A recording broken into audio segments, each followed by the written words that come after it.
Chapter 1976, Mystic Sea Dragon Clan's Reinforcement. Chapter 1976, Mystic Sea Dragon Clan's Reinforcement. As the God Ascension expert turned to flee, Yuan immediately gave chase.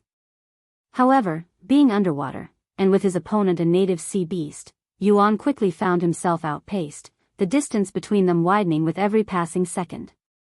Unable to close the distance, Yuan resorted to mockery, hurling taunts laced with scorn in hopes of provoking his opponent into a reckless, rage-fueled mistake. You dare call yourself a god when you're running away from a mortal like a frightened cat? Your comrades are still fighting for their lives while you abandoned the battlefield. Are you not ashamed of yourself? Even if you survive, you'll become an object of derision. Damn, look how fast you're going. I can't wait to tell my friends and the rest of the world about this. The God Ascension expert trembled with a mix of rage and humiliation as Yuan's taunts echoed from behind. He even coughed up a mouthful of blood in an effort to suppress his fury. But in the end, his fear ran deeper than his pride, leaving him powerless to turn back. However, just as Yuan was about to give up the chase, the man abruptly came to a halt. Yuan stopped as well, but instead of excitement, a deep frown formed on his face, sensing that something wasn't right. Sure enough, moments later, Yuan sensed numerous powerful auras rapidly closing in from the distance. Ha ha ha ha. They're finally here. The Mystic Sea Dragon Clan's main army has finally arrived. The man laughed out loud after realizing what was going on. Yuan had anticipated the possibility of reinforcements arriving, but when he saw just how many powerhouses were converging upon him, he couldn't help but let out a weary smile. With a single glance, Yuan could tell their reinforcements numbered over 300,000. It was a massive army, far larger than the entire reported population of the Mystic Sea Dragon Clan. This could only mean one thing: the Mystic Sea Dragon Clan hadn't come alone and had arrived backed by other forces. It didn't take long for the others to notice the Mystic Sea Dragon Clan's reinforcements. And when the Azure Dragon Clan realized the situation, their expressions turned grim, darkened by a growing sense of dread. Upon seeing their reinforcements arrive, those who had been clinging to life on the battlefield felt a surge of hope, and their morale soared to its peak. The third elder, who had been losing to Jiao Zhenhai, let out a booming laugh. Ha ha ha. I hope you didn't think we were all you had to deal with, because the real fun is only just beginning. Jiao Zhenhai clenched his fists. He remained silent, but his eyes were filled with despair. Even if his parents showed up right now, they'd still be completely outnumbered by the reinforcements. At the forefront of the massive army stood several figures exuding overwhelming presence, each one a God Ascension realm cultivator ranging from the 1st to the 4th level, their very aura weighing down the atmosphere like a crushing tide. Leading them was a strikingly beautiful woman with silver horns curling from her head and a tail swaying behind her. Her cultivation dwarfed the rest, standing at the 6th level of God Ascension. Some time later, the army halted before Yuan and the God Ascension realm cultivator.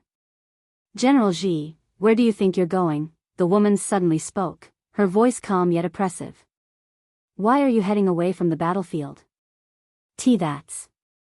General Ji hesitated, shame flickering in his eyes. He couldn't possibly admit to fleeing from a mere mortal, not in front of so many watchful eyes. Even if he survived today, he would be reduced to nothing but a laughing stock. The woman spoke again. Is something stuck in your throat, preventing you from speaking? Or are you just too ashamed to admit that you'd run away from the battlefield, from a mortal, no less? General Ji's entire body trembled the moment he realized the woman had witnessed everything. My actions are inexcusable, Mystic Empress, he stammered, dropping to his knees. I am willing to accept whatever punishment you see fit. I will deal with you once we return. Until then, stay there and watch how it's supposed to be done. As you wish. The woman then turned her attention to Yuan with an amused smile tugging at her lips. After a moment of silence, she spoke. I have lived a long time, but this is my first time seeing a mortal wield celestial qi. You have my admiration and respect. Thank you. My name is Tsang Xuanji, the head of the Mystic Sea Dragon Clan, and I have a proposition for you. Instead of fighting for the Azure Dragon Clan, who are destined to be destroyed soon, why don't you join my Mystic Sea Dragon clan? General Ji expressed shock when the Mystic Empress offered Yuan to join their ranks instead of killing him, but he didn't dare utter a sound. If you serve my Mystic Sea Dragon clan well, the Mystic Empress said with a faint, amused smile, I might even consider accepting you into my family, as a concubine. Yuan couldn't help but chuckle at her random offer. A concubine, huh? Did you offer the three elders the same thing? He asked. What is that bastard saying? The third elder couldn't believe what he was hearing. The three elders? They're useful, but ultimately nothing more than tools. You're different.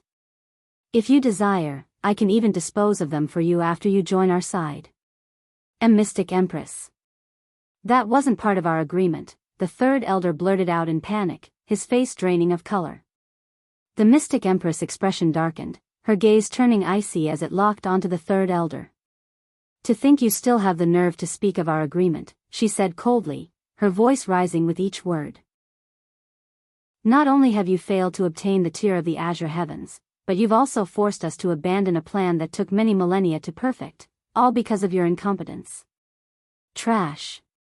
With that final word, the Mystic Empress' voice erupted like thunder, unleashing a powerful ripple that swept across the battlefield, shaking the hearts of all who heard it.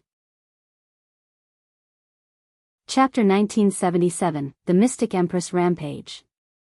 Chapter 1977, The Mystic Empress Rampage. After hearing the Mystic Empress' words, the third elder fell silent, no longer daring to utter another word.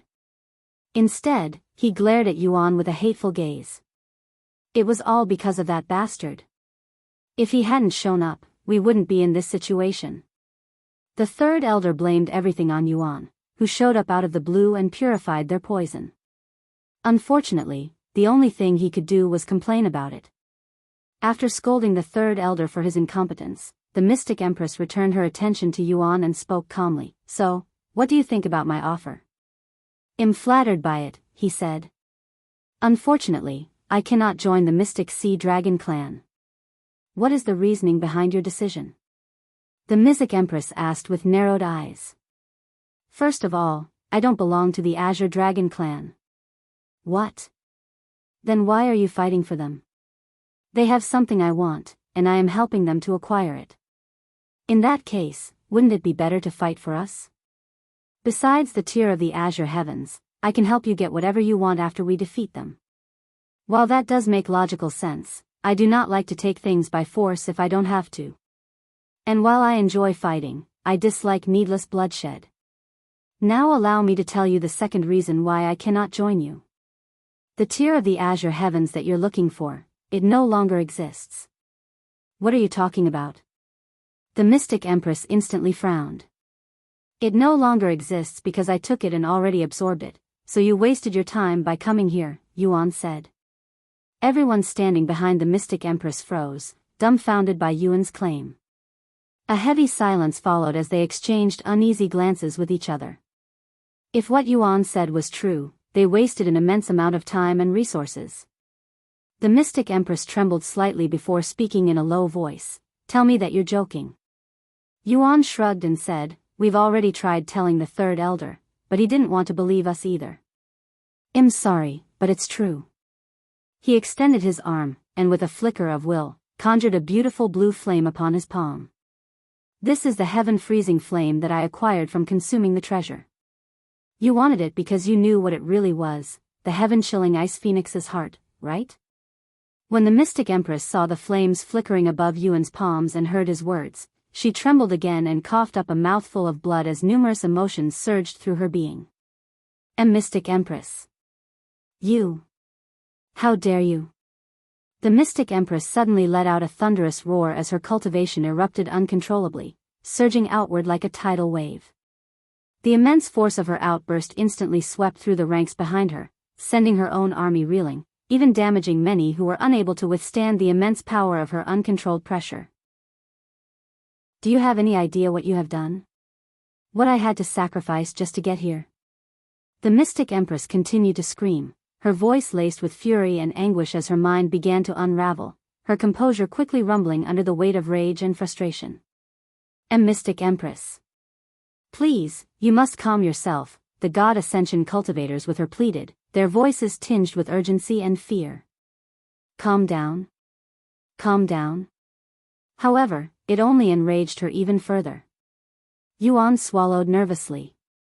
He knew it would anger her, but he never anticipated such a drastic reaction from the Mystic Empress.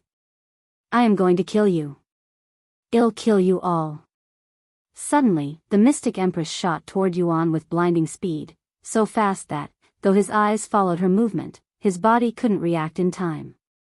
Her hand clamped around his neck like an iron vice, and in the next instant, she dragged him down in a streak of fury, slamming him violently into the ocean floor with a thunderous crash. I'll get the tear of the azure heavens even if I have to forcefully remove it from your body.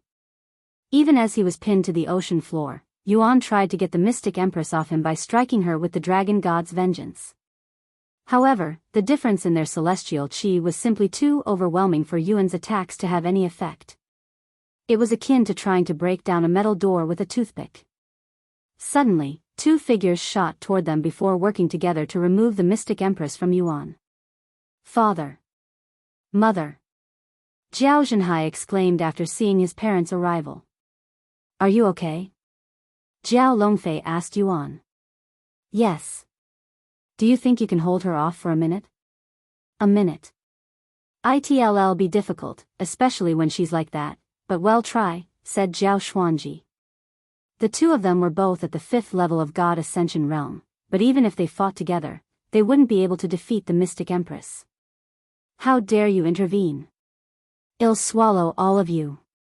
In a flash of divine light, the Mystic Empress transformed into her true form, a majestic silver dragon, radiating an overbearing presence that shook the sea itself.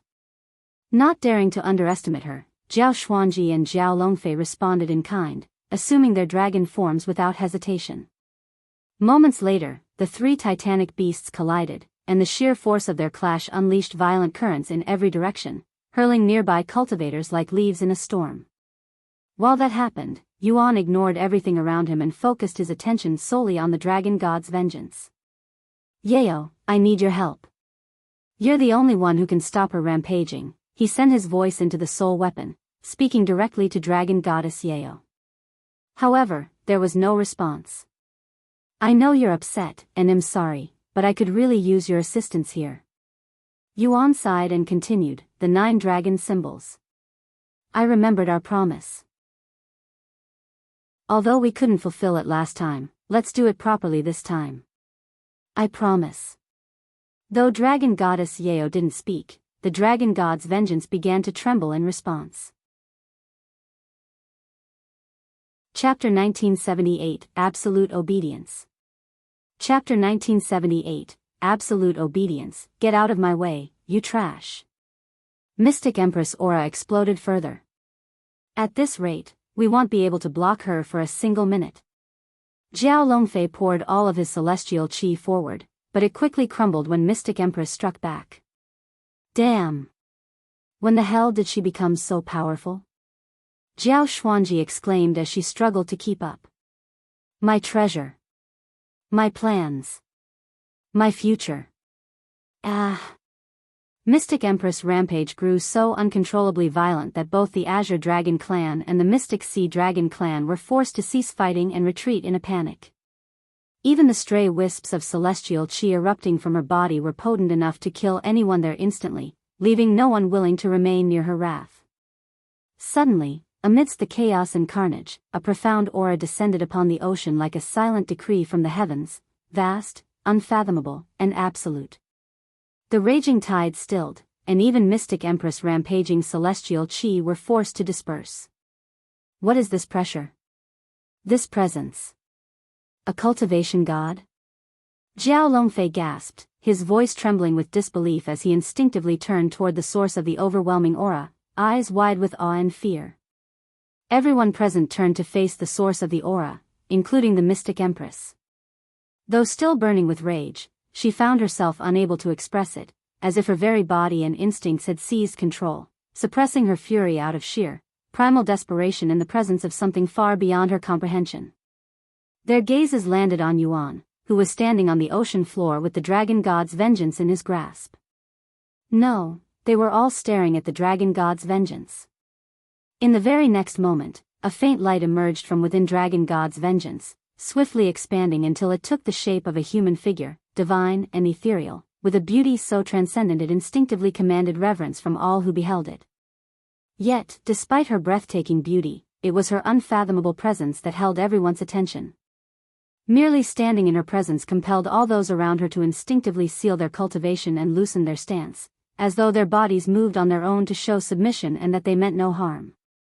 Mystic Empress was no exception. Though her heart seethed with reluctance and resistance, her body betrayed her will.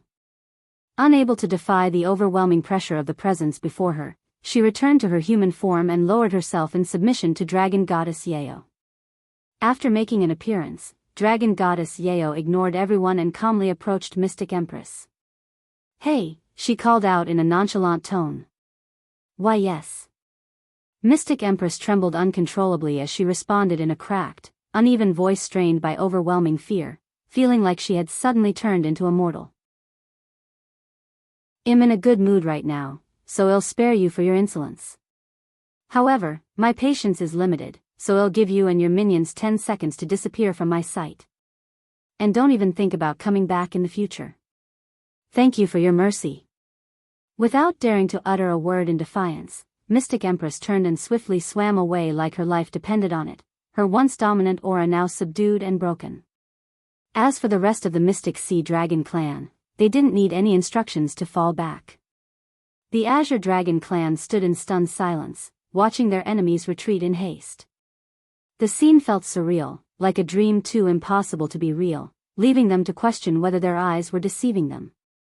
Dragon Goddess Yao returned to Yuan's side and asked, "Are you satisfied? Or did you want me to kill everyone?" Yuan shook his head and said, "No, this is fine." He turned to look at Zhao Zhenhai and continued, "Though they may have plotted against the Azure Dragon clan for the tier of the Azure Heavens, this is just the nature of the cultivation world. They were undoubtedly forceful, but so was your aggression toward the Holy Dragon clan, regardless of your reasons. That said, it's not like they received no punishment. Because of their greed, they lost many powerful cultivators and immortals, greatly reducing their influence, and it's not likely they will return since you no longer have what they want." Yuan agreed to protect the Azure Dragon clan from destruction, which had achieved. As for killing everyone from the Mystic Sea Dragon clan, he never considered doing such a thing. If he, a mere human, were to erase one of the 10 royal dragon bloodlines from existence, it would undoubtedly draw even greater trouble upon him in the future than just offending the Mystic Sea Dragon clan. After a moment of silence, Zhao Zhenhai let out a heavy sigh and said, "No, I completely understand. In the end, you're just an outsider who was dragged into our conflict. We have no right to expect you to shoulder such a tremendous burden. You helped us chase away the Mystic Sea Dragon clan just like you promised, and that's more than enough.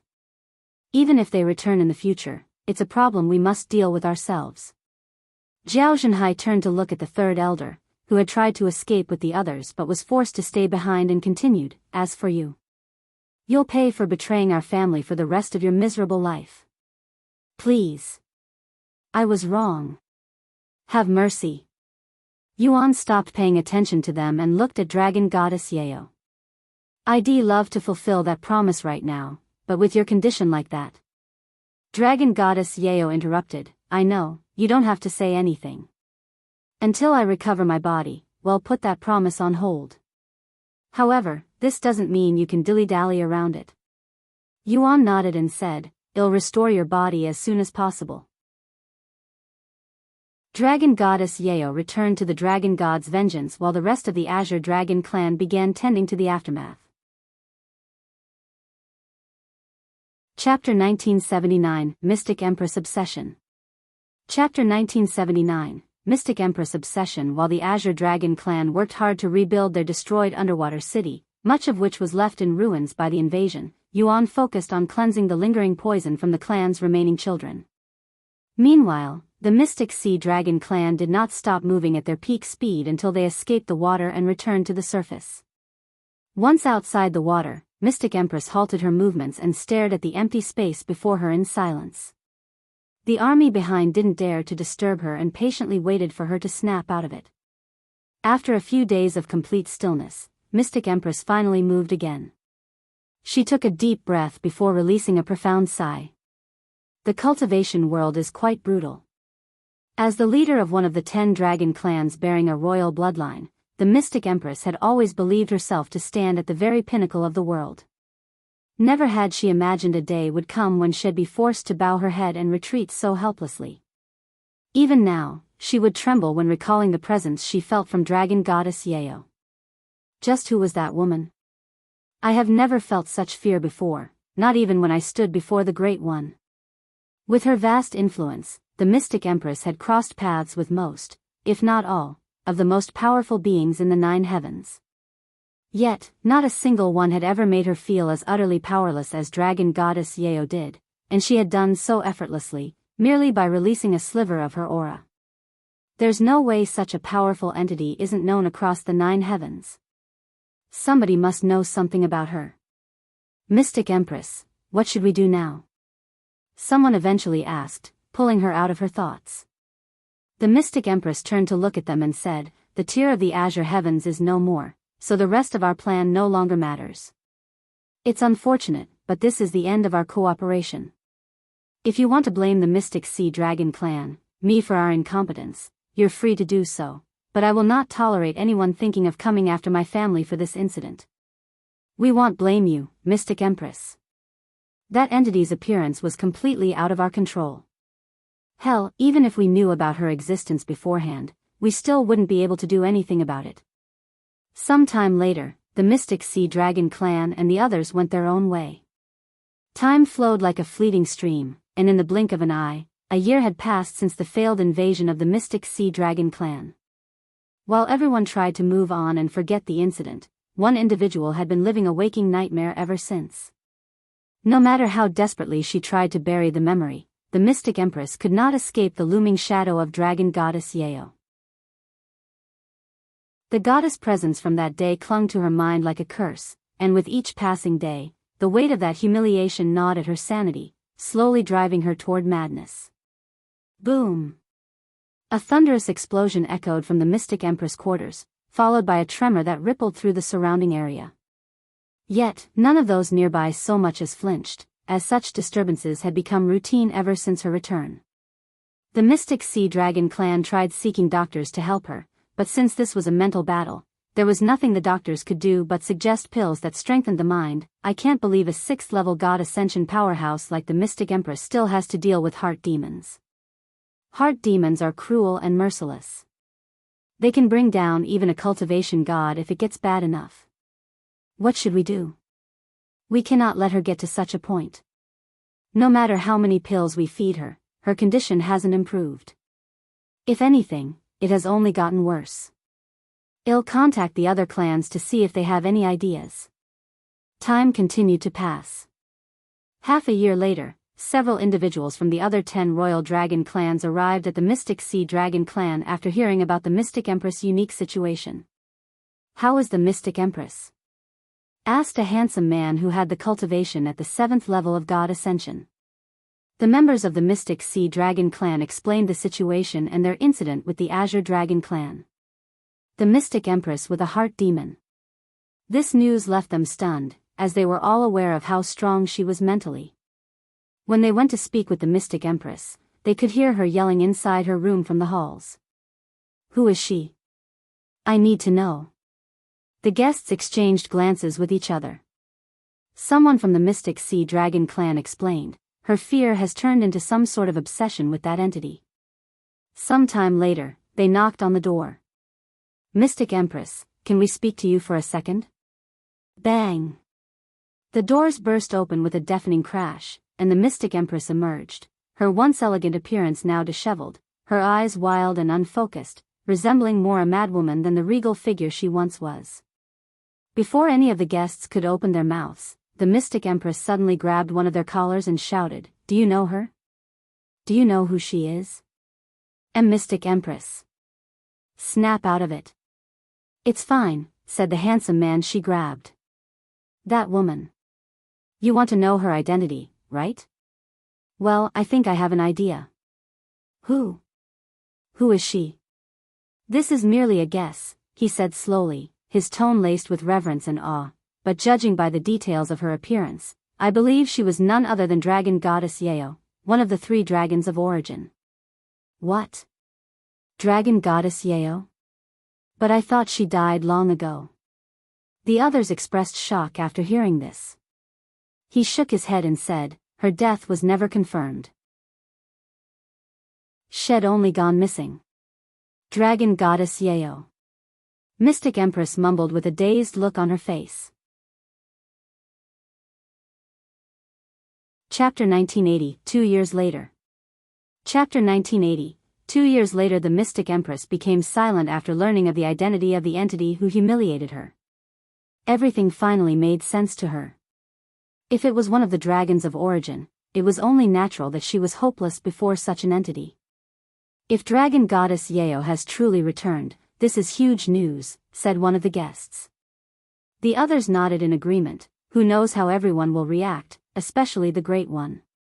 The Great One will probably be shaking in excitement once he hears of her return. He's always fancied Dragon Goddess Yao but never had any success because of the Immortal Monarch. Now with the Immortal Monarch gone, he'll definitely try again. The 9 heavens will probably get rowdy for some time. Mystic Empress, are you okay? The handsome man asked her a moment later. Yes. Thank you for telling me her identity, or I would have been consumed by it, she said. Please, you don't need to thank me. It's not guaranteed that she's really Dragon Goddess Yao either. No, there's no doubt that she's definitely Dragon Goddess Yao, she said firmly. Aside from the Great One, I've never experienced such instinctive fear, not even close.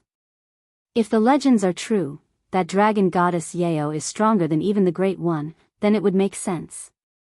She turned to look at the others and said, I need to rest. Sorry for worrying you guys, even making you waste your time by coming here. Since we got to see your face, it wasn't a waste, laughed the handsome man. The Mystic Empress smiled and said, once I recover, I'll invite you guys again. Her guests left shortly after, and the Mystic Empress entered seclusion. As time passed, rumors of Dragon Goddess Yao's return began making their way across the 9 heavens. However, this rumor was so far-fetched that almost nobody believed it. After all, Dragon Goddess Yao has been missing since the Immortal Monarch's era, which ended hundreds of millions of years ago. Eventually, this rumor reached a certain pair of ears. What did you just say? I demand you repeat that. The individual's voice trembled with disbelief, and his sharp golden eyes flickered with a barely contained excitement. There's been a rumor going around claiming that Dragon Goddess Yao has returned. The man suddenly extended his arm to grasp the messenger around the neck and threatened, if you dare mess with me, I'll shatter your soul. It's true. I wouldn't dare to lie to you, Great One. Tell me everything you know. The Great One roared, his body trembling in excitement. Meanwhile, 2 years had quietly passed since Yuan took residence within the Azure Dragon clan's territory, dedicating himself to purging the remnants of the poison from their bloodline. I'm done. Yuan said as he lowered his arms. Thank you. Zhao Binglan, who was the last to be treated, quietly thanked him. Yuan met with Zhao Zhenhai and the others shortly afterward. I have fulfilled our agreement. I don't even know how to thank you. Zhao Zhenhai sighed. No need. Yuan shook his head before continuing, now then, it's your turn. Of course. Zhao Zhenhai retrieved a silver key from his spatial ring and offered it to Yuan. This is the key we received from the Holy Dragon clan. Yuan accepted the key and tossed it into his spatial ring. Then I'll take my leave now. Are you sure you don't want to stay here a little longer? Zhao Binglan asked him. You should at least rest before you go. Zhao Binglan's attitude toward Yuan had undergone a profound transformation over the past 2 years. Once, she had wished for nothing more than his departure, but now, the mere thought of him leaving was unbearable, stirring a quiet ache that was hard to ignore. Unfortunately, she knew they were not fated to be together. Sorry, but I need to return to the Holy Dragon clan as soon as possible. Then, at least let me escort you back, she said. If that's what you want. Some time later, after bidding farewell to Zhao Zhenhai and the rest of the Azure Dragon clan, Yuan began his journey back to the Holy Dragon clan escorted by Zhao Binglan and Zhao Xianbing. As they made their way back, they passed through the underwater city. 2 years ago, it had lain in ruins, destroyed by the invasion. Yet, in just 2 short years, not only had the Azure Dragon clan rebuilt it, they had refined and improved it, crafting a city even grander than before. Yuan gazed at the underwater city and smiled inwardly. Although this journey took over 2 years, ID gained a lot. Not only did he acquire the heaven-chilling Ice Phoenix's heart, which helped him complete his physique and obtain new abilities, but had even acquired 6 powerful treasures from the Azure Dragon clan. A month later, Yuan returned to the Dragon Spiral Mountain. "Do you think we'll see each other again?" Zhao Binglan asked him as they arrived at their destination. "I'm sure we'll cross paths again in the future," he said. She silently nodded. "Welcome back, Senior Envoy." The Holy Dragon Emperor greeted him at the entrance a moment later. "I'm back." Zhao Binglan and Zhao Xianbing returned to the Azure Dragon clan after confirming that Yuan had safely entered the Dragon Spiral Mountain. "I'm sorry." The Dragon Emperor suddenly apologized. "What for?" "For not being there with you when the Mystic Sea Dragon clan invaded," he sighed. The Azure Dragon clan had notified the Holy Dragon clan of the incident after the invasion had ended, so they were aware of the situation.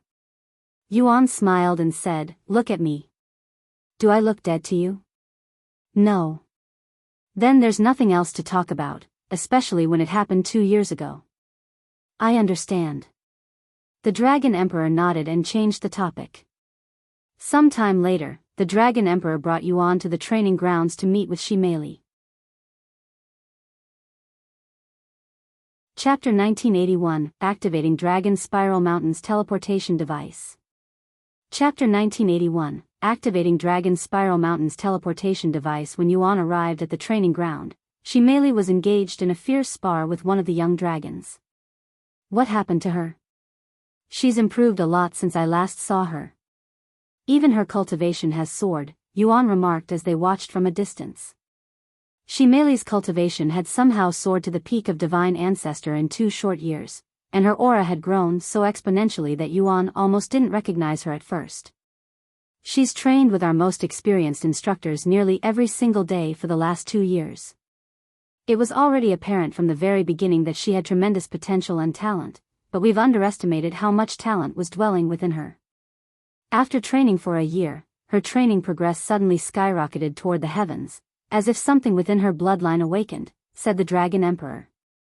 "Honestly, I was quite surprised when it happened," he added. "Her bloodline is more powerful than ID initially anticipated. I'm really intrigued by its origins." "She's closely related to the Dragon Ancestor," Yuan said. "Dragon Ancestor. I wonder where he is right now." Eventually, Shimeli defeated her opponent. "Damn it. I lost again." The young dragon complained out loud. "It was a good fight." Shimeli extended her arm toward her opponent. The young dragon grabbed it and spoke with a defeated smile. "You're a monster, senior sister." "You only say that because you've never seen a real monster before," Shimeli chuckled. It was at this moment that Shimeli noticed Yuan. "Speaking of the devil." She leaped from the stage and landed before Yuan. "I didn't realize you'd be back today." "Welcome back, Yuan." "I'm back," he smiled. "I've been so focused on training that it doesn't even feel that long since you left," she said. "I can tell. You've worked hard. I know you just came back, but how about a spar?" "Why not? I might as well stretch my body before I activate the teleportation device." Yuan jumped onto the stage with Shimeli, and the two of them began sparring immediately. However, neither was going all out in the beginning, and they chatted as they fought. "I heard you had to protect the Azure Dragon clan from an invasion. How was it?" "It was a good experience since I got to fight with immortals and even a few God Ascension experts." Wait. You're already at the peak of immortal ascension? I was going to brag about my cultivation progress, too." Shimeli exclaimed after noticing his cultivation. Though she was happy for him, she merely couldn't help but feel a little dejected since she thought she'd closed the distance between them, even if it was just slightly. However, she quickly shook off those negative thoughts and declared, "I'm going to train even harder." "That's the spirit." Yuan laughed. Their spar quickly increased in intensity, with both of them using Dragon Awakening at the end. The spar lasted for 30 minutes until she merely ran out of energy and forfeited. "I've defeated you before, and I won't stop training until I can do it again," she said afterward. "I like your enthusiasm. Here, let me give you a little push." Yuan suddenly retrieved a spatial ring and offered it to her. "What's this?" she merely asked as she accepted it. "A little something I acquired from the Azure Dragon clan. Take a look inside." When she merely peeked inside the spatial ring, she nearly dropped it from shock. Are you sure I can have this?" she stuttered. "Of course. I got it specifically for you." "Thank you." She merely was at a loss for words. There were several Empyrean-grade treasures inside the spatial ring. When she merely looked inside the spatial ring again, she realized there was actually a celestial-grade treasure in there. "You didn't rob the Azure Dragon clan, did you?" she asked in a joking tone. Yuan chuckled and said, "It could be considered robbery." In his eyes, he had obtained these treasures in exchange for merely 2 drops of his blood, making it feel less like a fair trade and more like outright robbery. Moreover, although these treasures were powerful, they were meant for dragons. Though Yuan could wield them since he had the body of a dragon, these treasures would not replace his current treasures. "I'm going to activate the teleportation device now. You're going to return to your original world, right? Do you think I can come with you to see it?" she merely asked. Yuan pondered for a moment before saying, "You can visit, but since we don't know how things will end up, let's wait until after I regain my body." "Okay." With the silver key in his possession, Yuan traveled to the peak of the teleportation device at the top of the Dragon's Spiral Mountain. Meanwhile, Shimeli, the Dragon Emperor, as well as several high-ranking members of the Holy Dragon clan, followed as spectators. Some time later, Yuan stood before the stone tablet with the keyhole. Taking a deep breath, Yuan firmly pressed the silver key into the keyhole. In an instant, the ancient symbols etched across the platform before him ignited with an ethereal glow, pulsing with a mysterious energy that seemed to awaken the very air around him. "Won't this require a lot of spiritual energy to activate?" Yuan asked. The Dragon Emperor then spoke, "Yes, but this device automatically collects spiritual energy, and since it hasn't been used since the Immortal Monarch's era, it should have gathered enough spiritual energy for a few uses." Moments later, a brilliant pillar of light erupted from the platform, shooting skyward with blinding intensity before expanding outward, tearing open the fabric of space and forming a massive, swirling portal suspended in the air. At the same time on Earth, the Lord, who had been cultivating in silence, suddenly opened his eyes and rose to his feet, his gaze lifting sharply toward the sky, as if sensing a distant ripple that transcended worlds. He did it. He's finally activated the teleportation device from the other side, he exclaimed in excitement. Chapter 1982, The Celestial Emperor's Interference. Chapter 1982, The Celestial Emperor's Interference. Though it was faint, the Lord could sense something trying to connect with the Dragon's Spiral Mountain on Earth. He did it. He activated the device from the other side. Not daring to waste another moment, the Lord swiftly turned and rushed into the depths of his cave.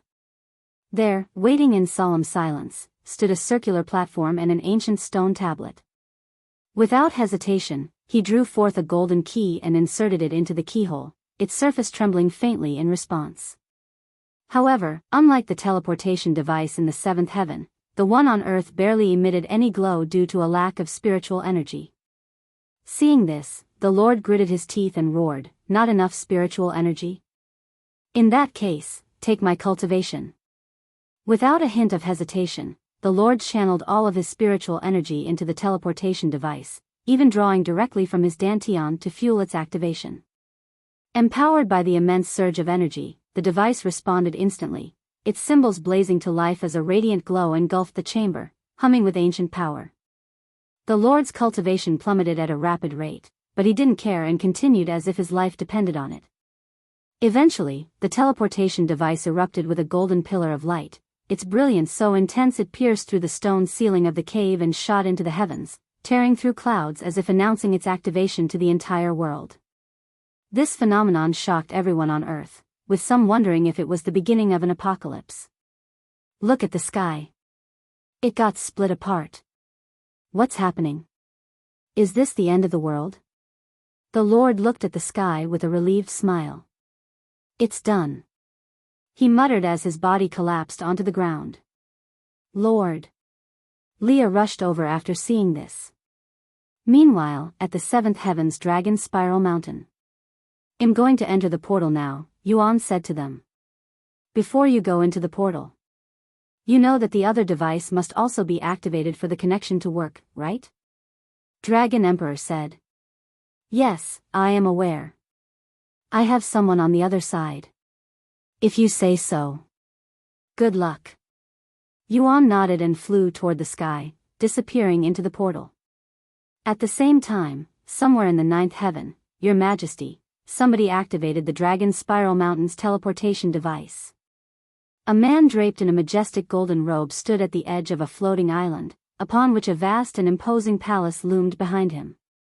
His gaze was fixed downward, piercing through clouds and distance, as if observing the world far below with eyes that saw more than mere mortals ever could. I am aware. Send the heavens mandate to investigate and shut it down, said the Celestial Emperor. As Your Majesty commands. Dragon Spiral Mountain. Is it just a coincidence? No, there's no such thing as a coincidence when it comes to him. The Celestial Emperor muttered. After stepping into the portal, Yuan was instantly consumed by a rushing torrent of distorted space. He hurtled through the rift at incredible speed, his body suspended in a void where time and direction lost all meaning, and he had no control over his movements. Normally, teleportation occurred in the blink of an eye.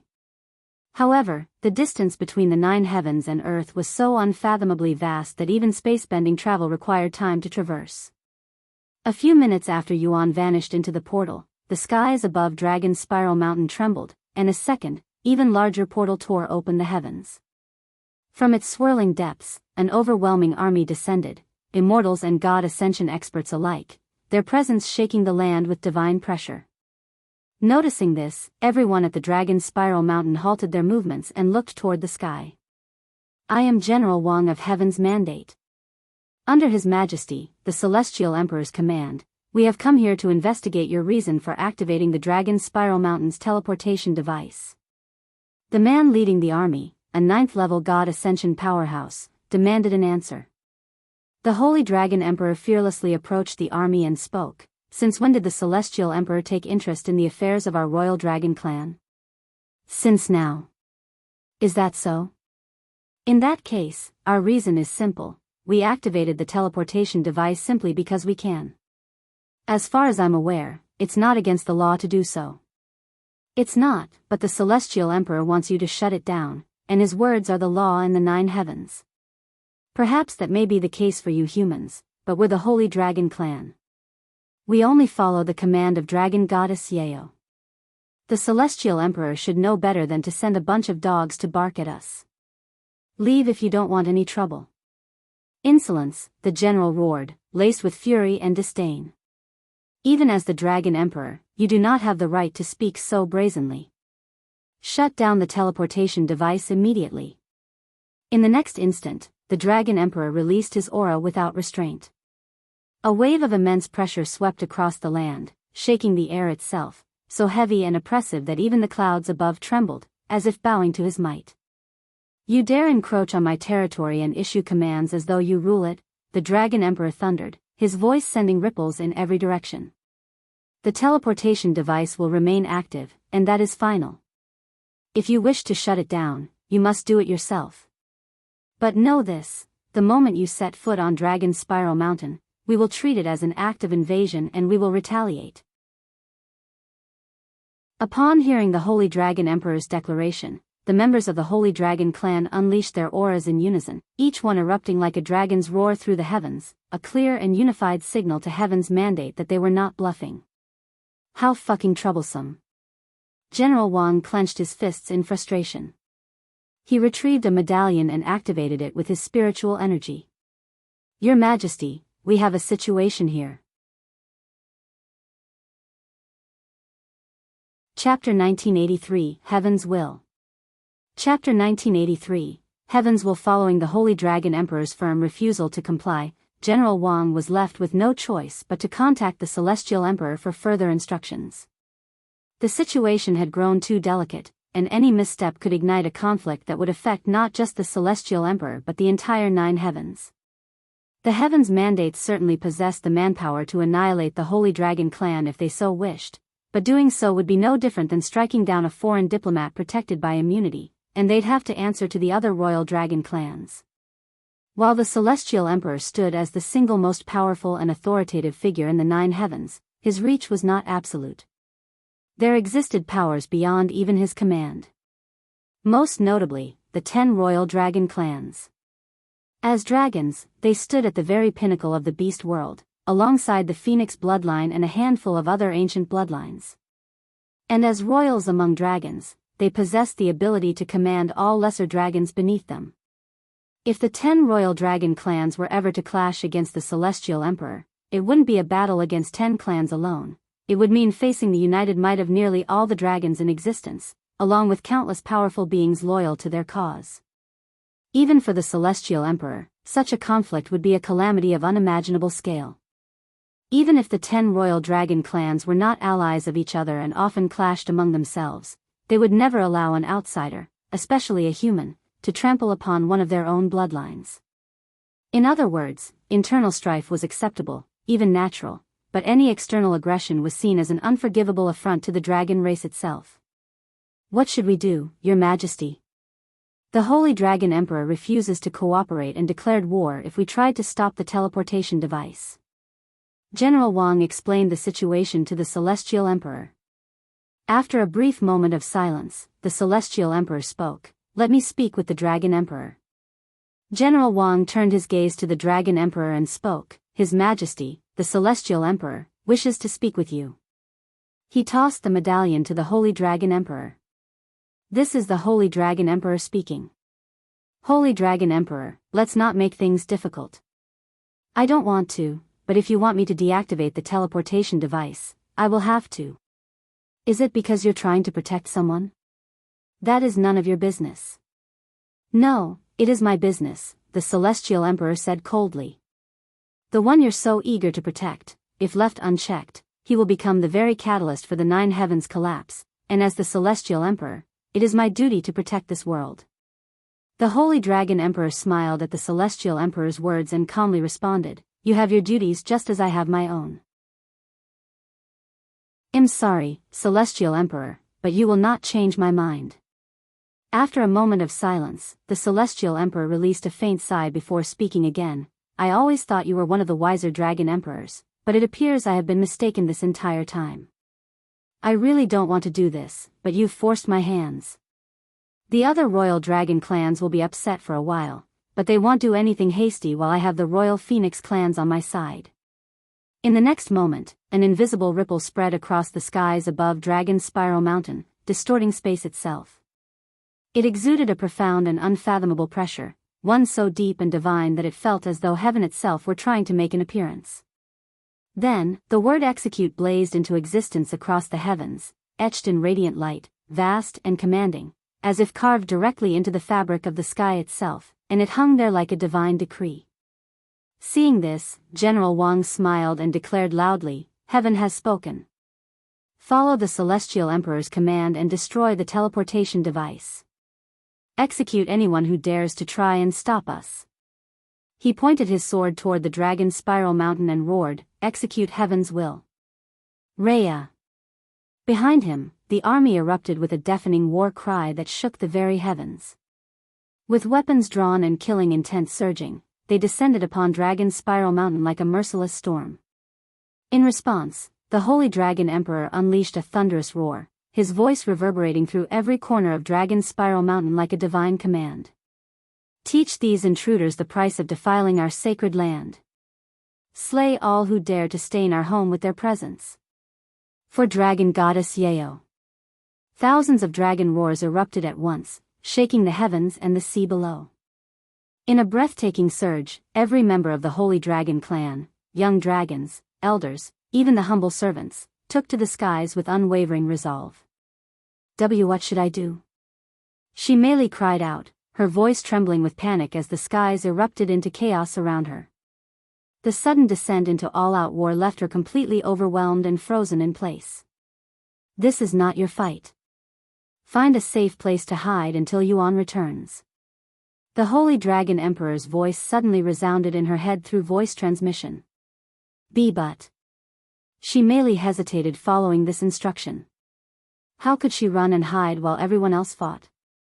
Moreover, they were fighting for Yuan. No. There's no way I can cower in a corner while everyone else fights for him. She merely wore all of the treasures Yuan had recently given her and joined the battle shortly later. As for the Dragon Emperor, he also entered the battle after sending his message to Shimeli, clashing with General Wang. Although the Holy Dragon clan vastly outnumbered the soldiers of Heaven's Mandate, sheer numbers meant little in the face of overwhelming cultivation. Every member of Heaven's Mandate was at least a bronze immortal, and with that power, they effortlessly suppressed the Holy Dragon clan, pushing them back with ease despite being outnumbered.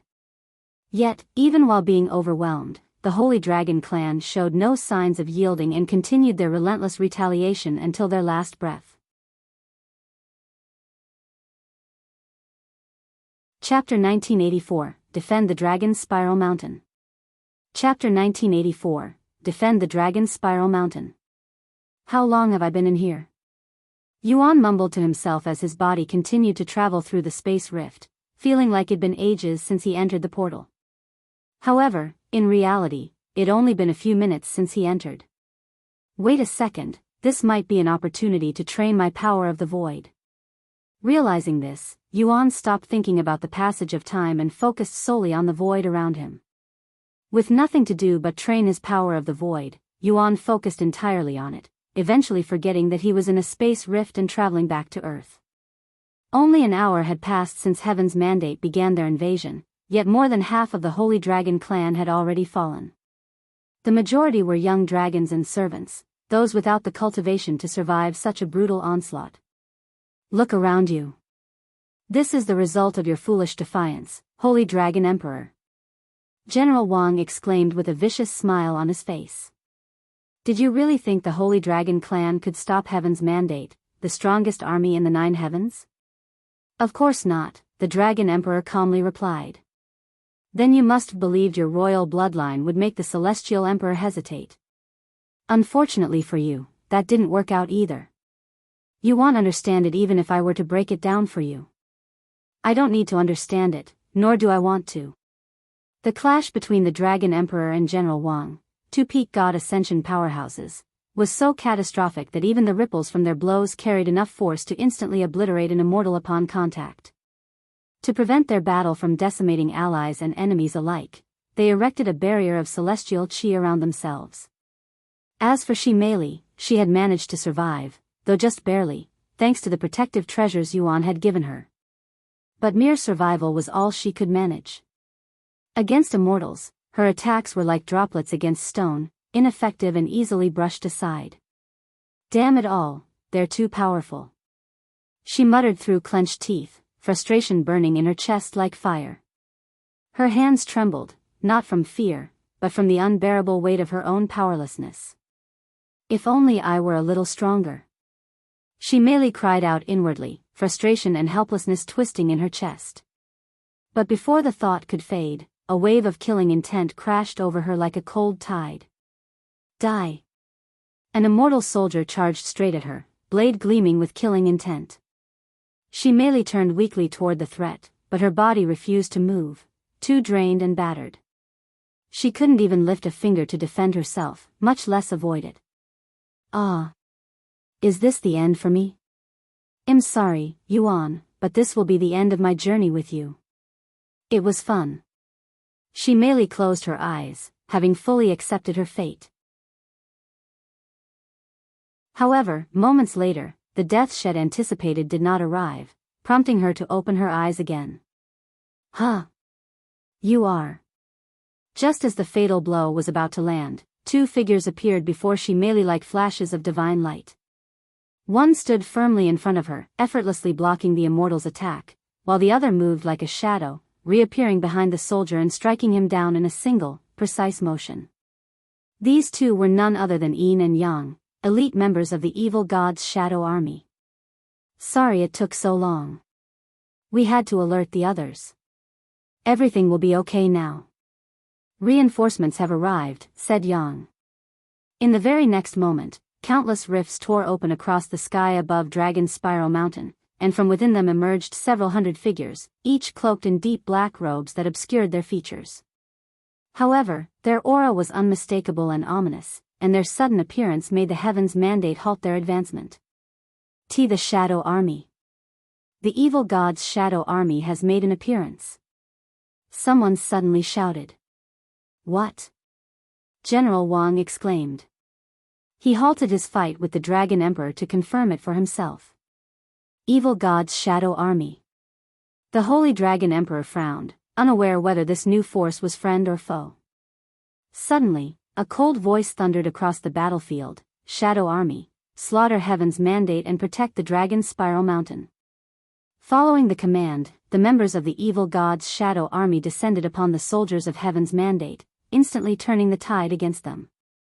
Seeing this, General Wang retrieved another medallion and hastily activated it. Why, Your Majesty? We have an emergency. The evil god's shadow army has shown up to defend the Dragon's Spiral Mountain. The Celestial Emperor, who had just received this news, sighed. As I figured, this was no coincidence. Upon confirming Yuan's involvement, the Celestial Emperor cast aside what little hesitation remained. With a swift motion, he retrieved a golden medallion etched with the words, Heaven's Will.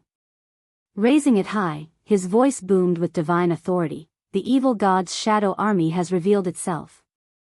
Heaven's Mandate, 3rd Squad, assist the 7th Squad immediately. A few minutes after the Celestial Emperor's command, the skies above Dragon's Spiral Mountain split once more.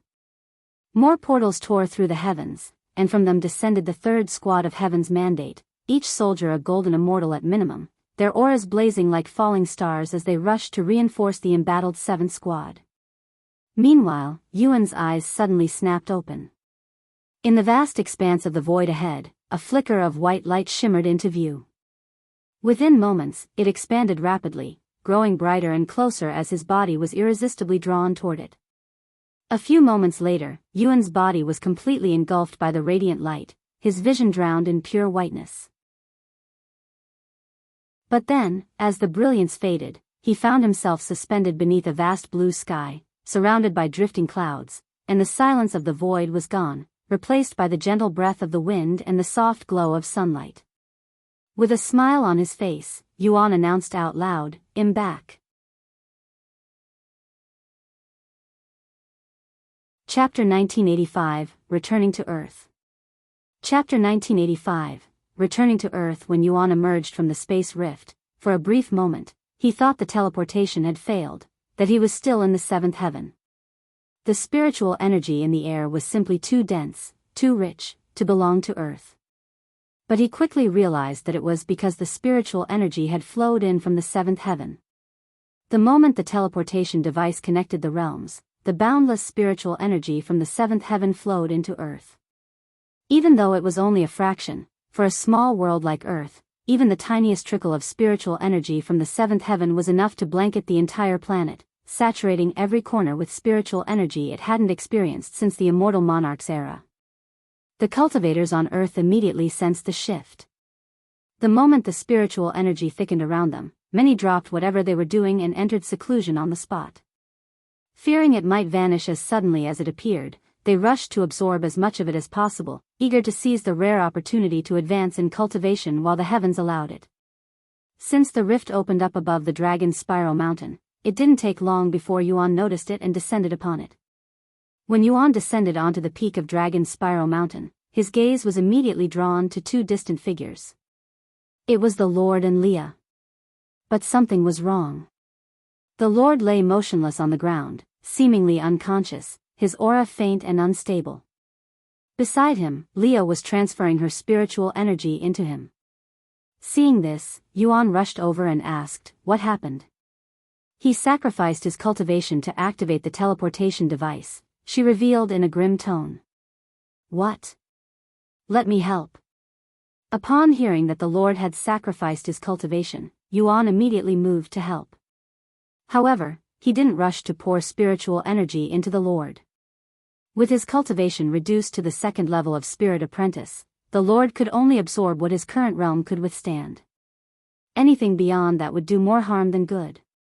Instead, Yuan retrieved some of his blood and fed it to the Lord. Almost instantly, the Lord's complexion improved significantly. Color returned to his face as the chaotic flow of his body began to stabilize. His breathing, once shallow and erratic, grew steady and calm, as if a heavy weight had been lifted from his chest.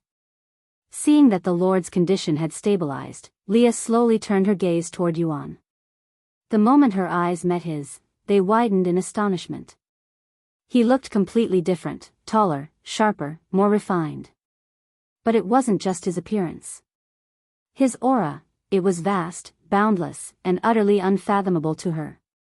It was as if she were staring at a stranger wearing the face of someone she once knew, someone who had soared far beyond her reach. "Are you really Yuan?" she couldn't help but mutter.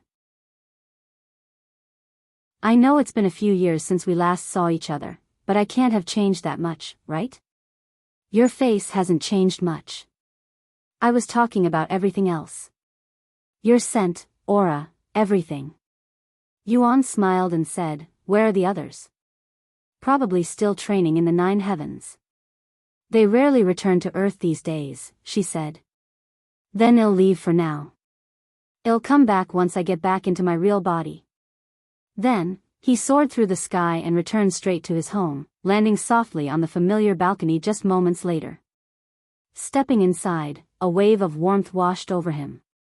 There, in the quiet of the room, lay his physical body, resting peacefully beside Liuxiang. But to his surprise, Meixiu was there as well, resting on the same bed, her expression gentle and serene. "So, how does this work? Do I jump inside my own body or something?" Yuan questioned out loud. Yuning then said, "Since your soul was separated using the soul transference array, we'll likely need to undo the formation first.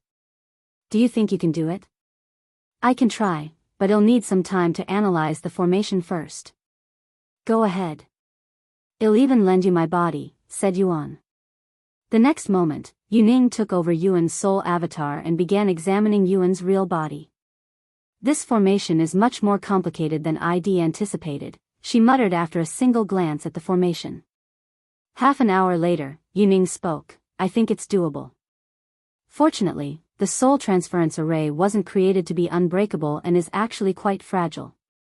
Once I remove the formation from your real body, your soul will likely automatically return to its body. I'll begin on your command." "I'm ready." "You can begin whenever you're ready." "Okay, then I will begin now." Yuning, using Yuan's avatar, began making array symbols in the air. About 10 minutes later, she combined the array symbols into a single array and sent it directly inside Yuan's body. "It's broken," she said. The very next moment, Yuan's vision went completely blank. Yet, despite the absence of sight, he could still feel. A strange, irresistible force had gripped him, pulling at his very essence. He felt his body being pulled, as though something unseen was trying to consume his very existence. This sensation lasted for a few seconds before everything went still. Eventually, Yuan opened his eyes and could see the ceiling right above him. He sat up on the bed and looked down at his body. It worked. Head finally returned to his true body. "How do you feel?" Yuning asked. "Weak," he replied. After examining his body more closely, he realized that his cultivation was no longer at the peak of immortal ascension but his true Bodhis cultivation, which was still in the spirit realm. However, he could sense his cultivation slowly improving. It'll probably need some time before my body and soul are fully integrated again. That's normal, since your soul has been split into two parts for many years.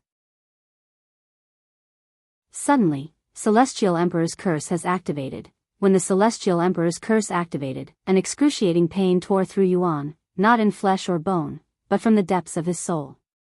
It was a searing agony unlike anything he'd ever known, as if his very existence was being unraveled thread by thread. Your soul has been damaged. Yuan realized what was happening even without looking at the notification. The Celestial Emperor's curse was trying to destroy his soul.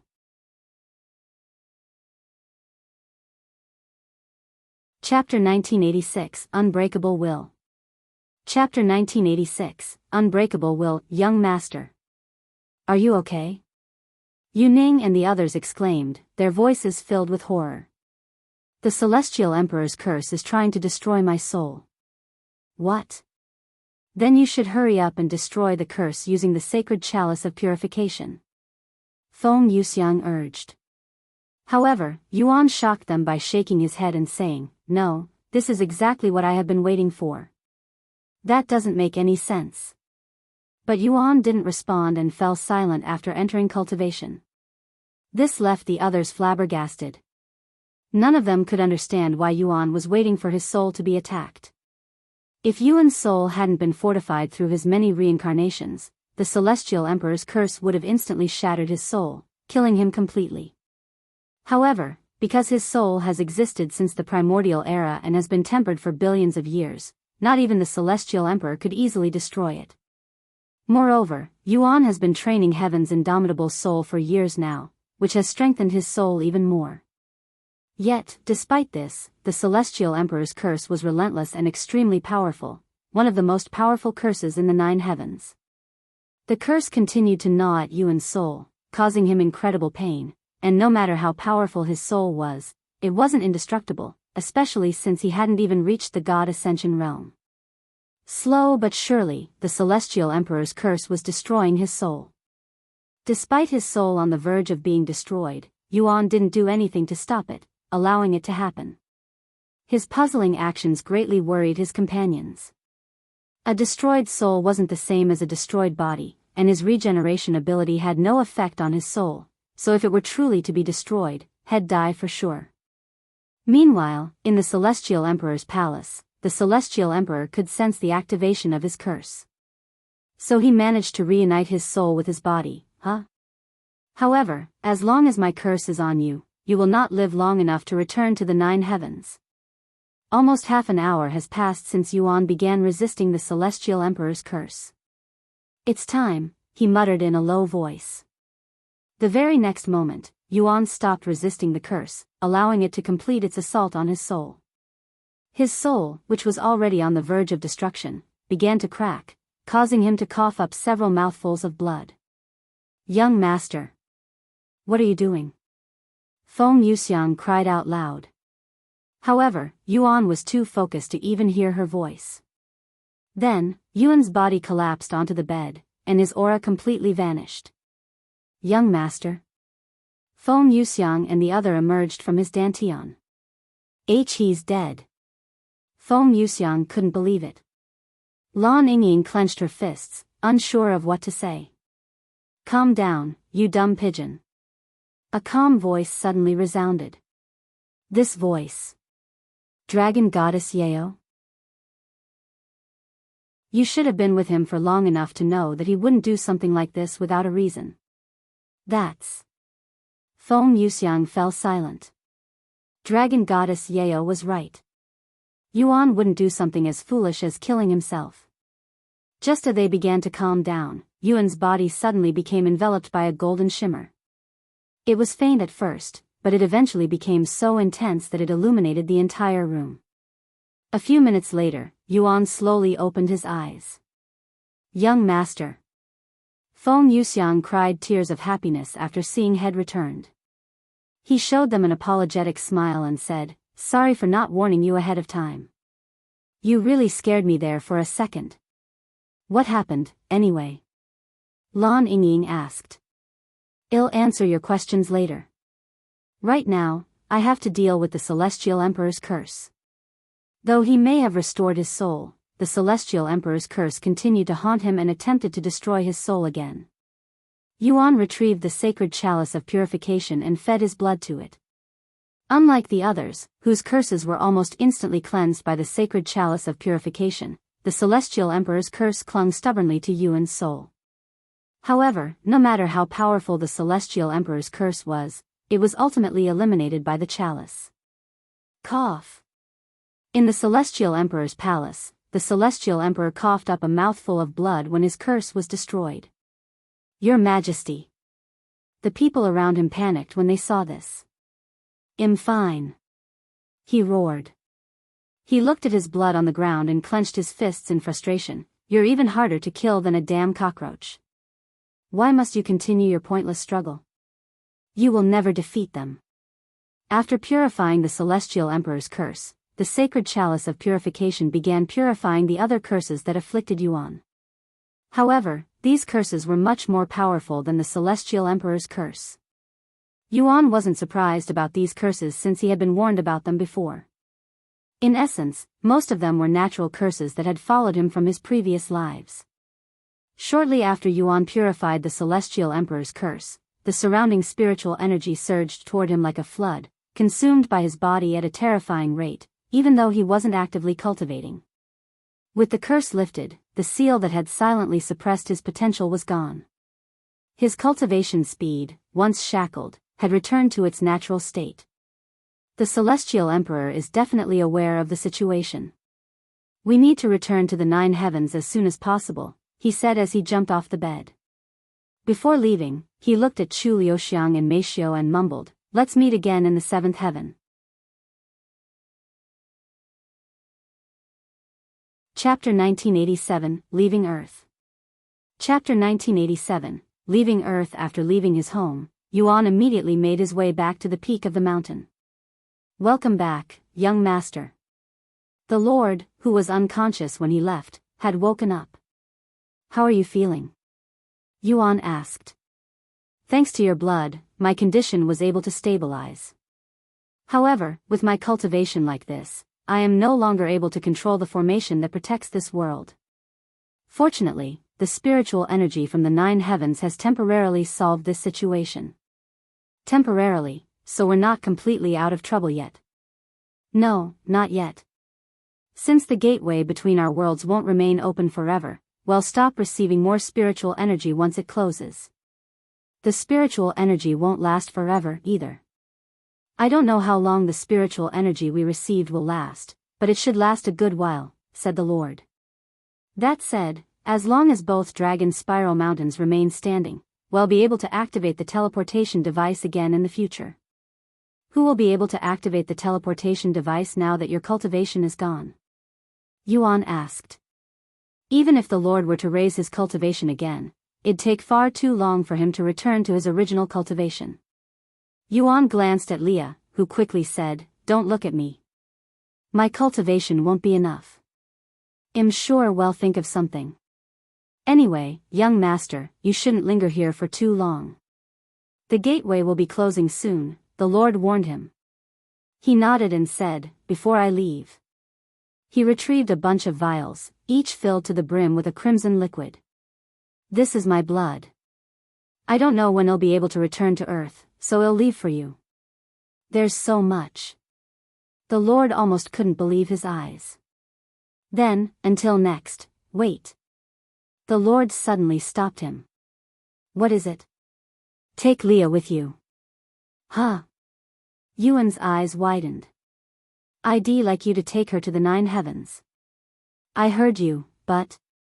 He turned to look at Leah, who wore a perplexed expression on her face, which surprised him, as he thought she would immediately reject such an idea. Don't give me that look. You know we've already talked about this. That was before you lost your cultivation. You still want me to leave you when you're in this condition? I cannot, my cultivation may have declined, but I will be fine. Who will manage the Dragon Spiral Mountain? It can manage itself. Then who will protect you? I can't even remember the last time I was attacked. And even if someone is foolish enough to invade the mountain, the young master's friends will still be here. Leah fell silent when she couldn't think of anything else to convince the Lord. Go. You're not fated to spend the rest of your life in this small world, wasting your potential. Young master, please drag her to the 9 heavens if you have to. I'll go. Leah suddenly spoke in a low voice. There's nothing I can do if you don't want me here. Without a word, Leah turned skyward and soared toward the rift, which was now visibly shrinking. Are you certain about this? Yuan asked. The Lord nodded and replied, yes. She and I have spoken of this ever since we first discussed linking the 9 heavens with Earth. One last thing before you go.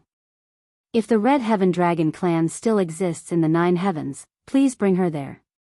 However, only if they are worthy of her. Yuan nodded. The Red Heaven Dragon clan, right? I'll do my best. Until next time, young master. Until next time. Yuan left the Dragon Spiral Mountain and chased after Leah, who was waiting for him in front of the rift. Let's go. Leah turned her head to look at the Dragon Spiral Mountain one last time before following Yuan into the rift. Meanwhile, in the 7th heaven, the battle between the Holy Dragon Clan, the evil god's shadow army, and Heaven's Mandate neared its end. Despite the 7th Squad's assistance, Heaven's Mandate found themselves still on the losing end of the battle. The evil god's shadow army was simply too overwhelming. Moreover, Dong Yi, who had been away, joined in on the battle. Kill them. These damn dogs of the Celestial Emperor, kill them all. Dong Yi roared as he teleported from immortal to immortal with a powerful movement technique, killing them with a single strike. Fucking evil god's army. You should have remained in the shadows where you've lurked for eras. But now that you've revealed yourselves, we will come for you with the full might of our wrath.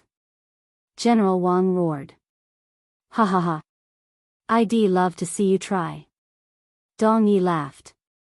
Suddenly, as if responding to Dong Yi's provocation, the heavens above Dragon Spiral Mountain quaked, and an unfathomable pressure descended, sweeping across the battlefield like the will of an ancient god, halting everyone's movements. This feeling, don't tell me. As though he realized something, Dong Yi immediately warned the others, the Celestial Emperor is making a move. Withdraw.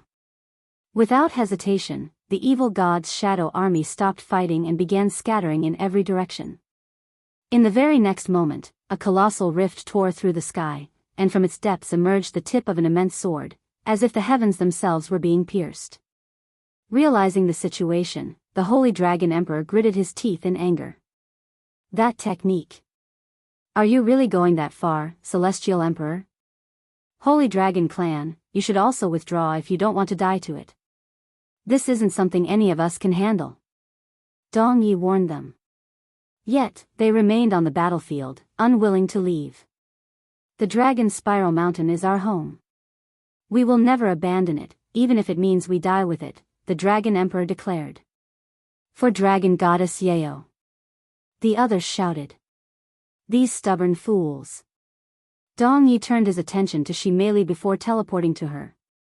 We're leaving, he said to her. What? We can't leave the Holy Dragon Clan alone. Shimeli exclaimed. They have decided to stay even if it means they'll die, and I have no authority to stop them. However, you're my liege's comrade. I cannot let you die. Sorry, but I'll take you away even if I have to use force. Before Shimeli could contest, Dong Yi grabbed her arm and teleported them away from the battlefield, leaving the Holy Dragon Clan and Heaven's Mandate alone.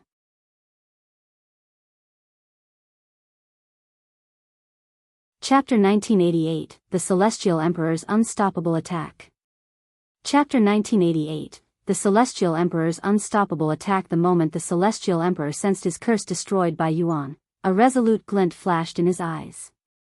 Without hesitation, he raised his hand, drawing forth his celestial chi. Your Majesty. What are you doing? You can't use such a powerful technique without any warning. A man bearing a unique white and gold robe hastily approached the Celestial Emperor and exclaimed after seeing this. The results will be catastrophic, and the Celestial Council will be all over this. I am well aware, he calmly responded. However, I cannot let him return to the 9 heavens. Even if I receive backlash for this, I am willing to bear the responsibility.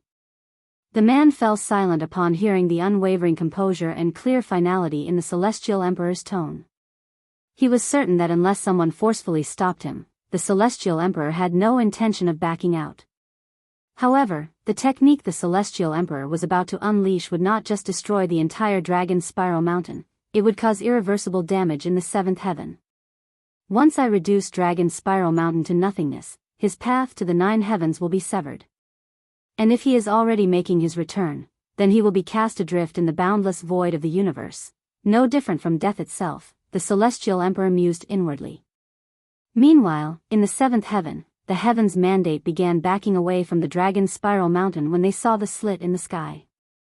The Celestial Emperor is going to personally intervene. Fall back. General Wang shouted before hastily creating a portal for them to escape to. Witnessing this, the Holy Dragon Emperor paid them no further heed and turned back toward Dragon Spiral Mountain, where the lifeless bodies of thousands of his fallen clansmen lay. The members of the Holy Dragon clan who were still alive gathered around him. I never imagined that our Holy Dragon clan would perish in such a situation, sighed the Dragon Emperor. He turned to look at the others and continued, I won't blame you if you wish to leave. There's no way we will abandon you and the Dragon Spiral Mountain. That's right. We have spent our entire lives here, and we will spend our last moments here. The members of the clan voiced their refusal to leave.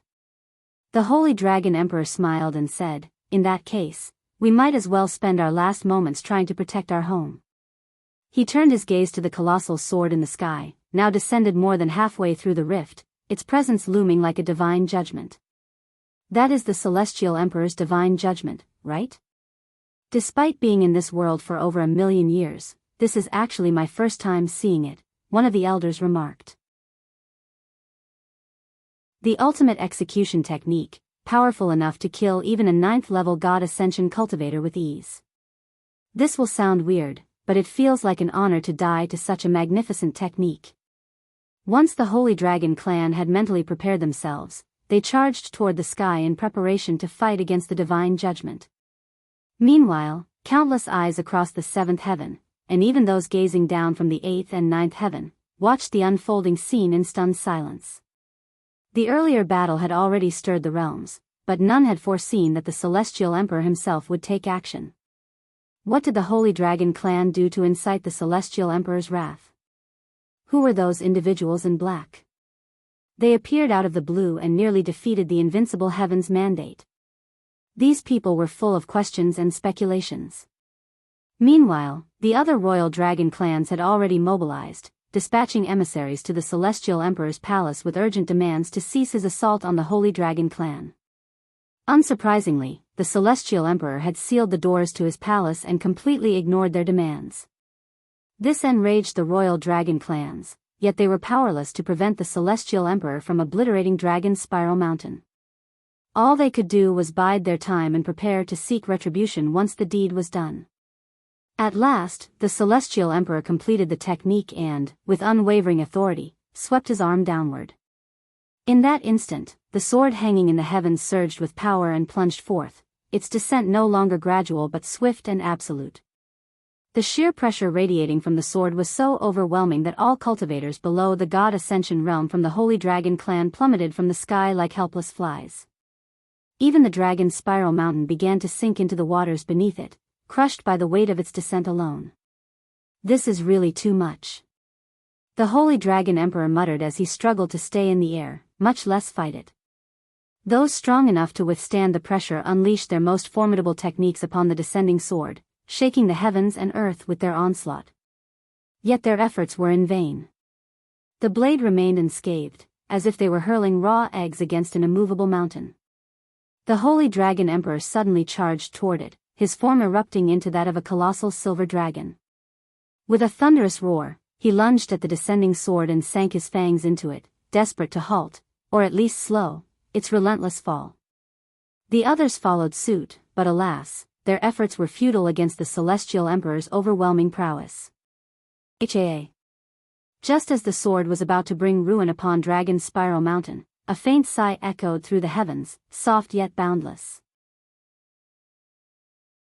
Then, the space just above the peak of the dragon spiral mountain warped and twisted, and like a ghost drawn from the void, a solitary figure draped in black robes and a face veil appeared out of thin air. This figure exuded an unfathomable presence far beyond the holy dragon emperor, and just their presence alone was enough to slow down the descending sword. This presence, it can't be. Gasps of shock rippled through the spectators as they beheld the sudden arrival of a figure who had reached the pinnacle of cultivation, the appearance of a cultivation god. Chapter 1989, The Appearance of a Cultivation God. Chapter 1989, The Appearance of a Cultivation God. A cultivation god has appeared. What? Impossible. Why would a cultivation god intervene, especially when the celestial emperor is involved? Are we sure they are a cultivation god? There are only a handful of them in the entire 9 heavens, and I recognize everyone but this individual. That presence, that aura. There's no doubt about it. This individual is a cultivation god. Are you saying this is not just the appearance of a cultivation god but the appearance of a new one? The spectators' astonishment deepened as realization struck. This was an unfamiliar cultivation god, one whose presence had never graced the public eye.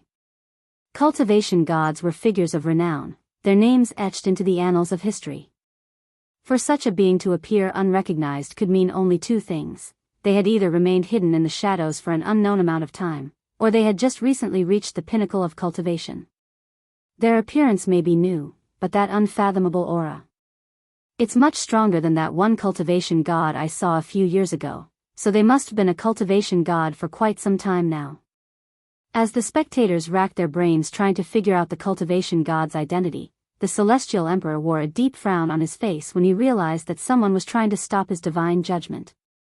In the entire 9 heavens, only cultivation gods could possibly defy him, a fellow cultivation god.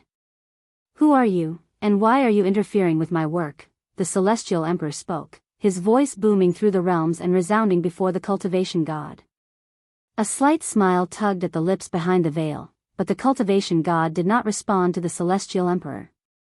The cultivation god raised their hand and pointed toward the colossal sword in the sky, revealing a pair of fair, jade-like hands, smooth, unblemished, and adorned with slender fingers.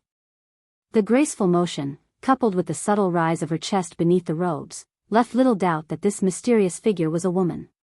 This new cultivation god is definitely a woman. Looks like we will have more than one female cultivation god now. With this new revelation, the spectators began narrowing down the possible identities of the mysterious cultivation god. Their minds raced through the annals of history, recalling every female cultivator who had ascended to the peak of the god ascension realm within the last few million years. It's hard to tell with her robes, but her figure resembles the fairy sword Empress. No, the fairy sword Empress is a little shorter. Why are we even using appearance details to figure out their identity? If this individual is trying to hide their identity, it's very likely that they're also disguised. She could be a he for all we know. The very next moment, the sword began being pushed toward the sky, its pressure on the dragon's spiral mountain weakening. Heavens! This cultivation god is firm on defying the celestial emperor. While the other cultivation gods aren't all on friendly terms with the celestial emperor, none of them have shown such obvious defiance either. After all, nothing good comes out of offending the most influential individual in their world. Seeing the cultivation god's defiance, the celestial emperor no longer went easy. He was aware that his actions were being spectated by powerhouses all over the 9 heavens.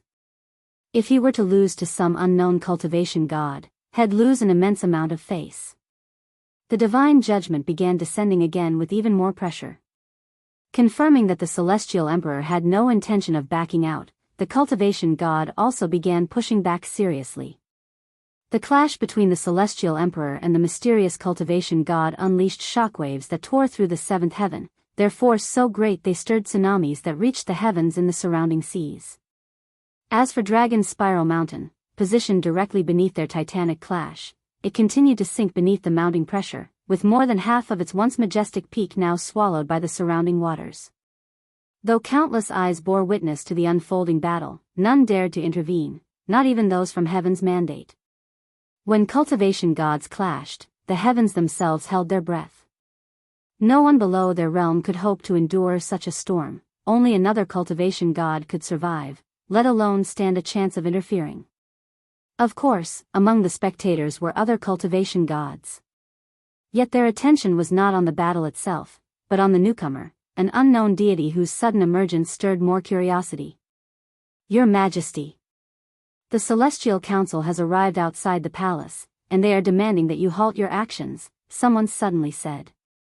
Yet, rather than relent, the Celestial Emperor surged with even greater power. Boom! Follow new episodes on The divine judgment pulsed with such overwhelming force that fractures began to web across its radiant surface. The cultivation god was instantly driven back, her figure forced to retreat beneath the sheer weight of the blow. Despite being forced back, the cultivation god smiled, her voice calm yet laced with an imperious edge as she spoke. So this is the power of this era's Celestial Emperor? You're scarcely an improvement over your predecessors, perhaps even their lesser. The spectators gasped in disbelief at the cultivation god's brazen mockery, words so audacious that even other cultivation gods would not dare think of them. Upon hearing those words, the Celestial Emperor, who had never felt such anger since ascending to his throne, began to tremble, his long-held composure finally fracturing. This son of, having his most sensitive weakness poked, the Celestial Emperor instinctively unleashed an even greater surge of power, his fury fueling a force beyond restraint. Is the Celestial Emperor trying to bring ruin to the seventh heaven? The spectators, once watching with idle fascination, now found their amusement replaced by growing unease and fear. Humph. Your temper is as feeble as your strength. The cultivation god sneered coldly, flicking her sleeve with effortless disdain. In the very next instant, the colossal sword, its surface already veined with fractures, shattered into countless shards, cascading down upon the sea of dragons like a merciless rain of divine blades.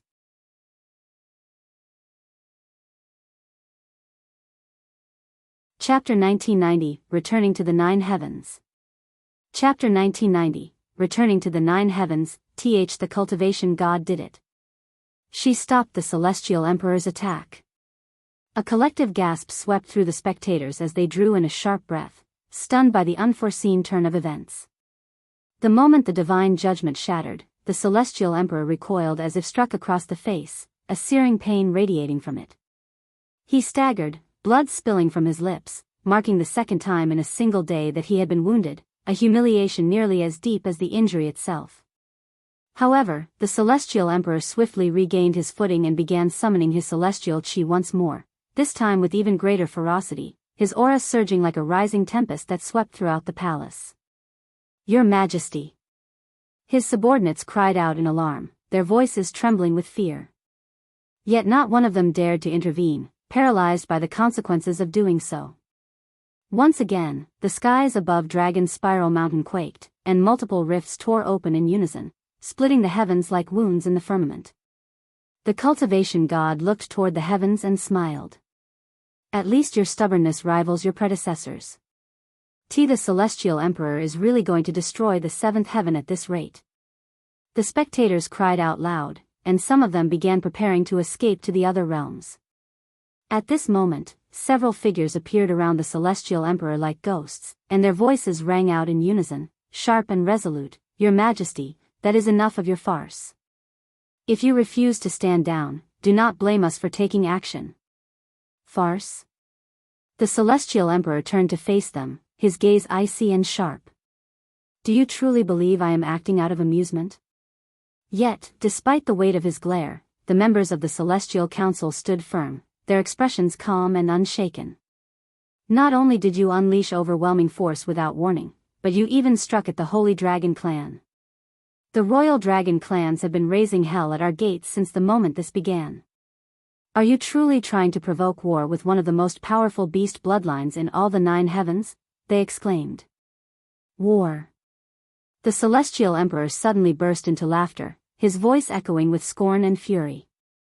Because of your meddling and that cultivation god's interference, the 9 heavens are now on the brink of a war far greater than anything you can possibly imagine. The Celestial Council fell into silence, though none among them seemed particularly alarmed. If such a war truly comes, we will face it then, one of them said calmly. For now, our priority lies with the rising tensions with the royal dragon clans. A conference has already been arranged. You must attend and make every effort to ease the storm before it breaks. Rumor has it the Great One just emerged from his seclusion, too. Now, it was the Celestial Emperor's turn to fall silent. The 10 royal dragon clans were of little concern to him, but the Great One was another matter entirely. That being alone could unleash more devastation than all 10 clans combined. In time, the Celestial Emperor withdrew his aura, and the rifts torn across the skies above Dragon's Spiral Mountain slowly began to mend. As the heavens healed, a hush fell over the land, and the turbulent waters gradually returned to calm. However, the Celestial Emperor had not forgotten the Cultivation God.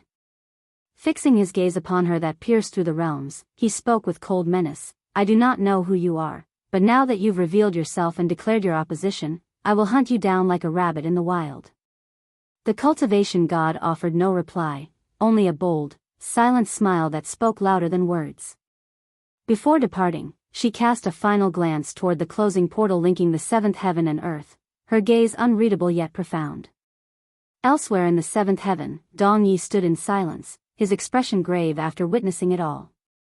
So, she's finally made her move, he murmured, a flicker of unease in his eyes. What happened to the Holy Dragon Clan and the Dragon Spiral Mountain? She merely asked him, her face full of worry. Dong Yi faced her and explained, they are safe. A cultivation god intervened and stopped the Celestial Emperor. A cultivation god? Why would someone like that defy the Celestial Emperor? Oh. Could it be the dragon ancestor? No, this cultivation god is a human. Is that so? Anyway, does this mean you can take me back to the Holy Dragon Clan? Dong Yi nodded and said, I can take you back, but we should wait a little longer to make sure it has truly ended. Follow new episodes on the... What about Yuan? I can sense 2 presences within that portal, so he should be returning soon. 2.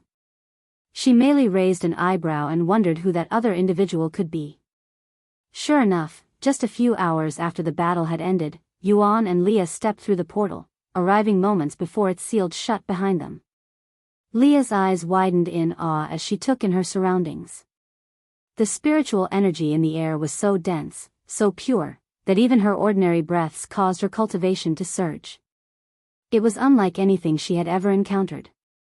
Welcome to the 9 heavens, Yuan said with a gentle smile, watching her wide-eyed wonder, reminiscent of a child discovering the existence of sweets for the very first time. Noticing his looks, Leah frowned, her tone sharp with indignation. Don't you dare treat me like some country bumpkin.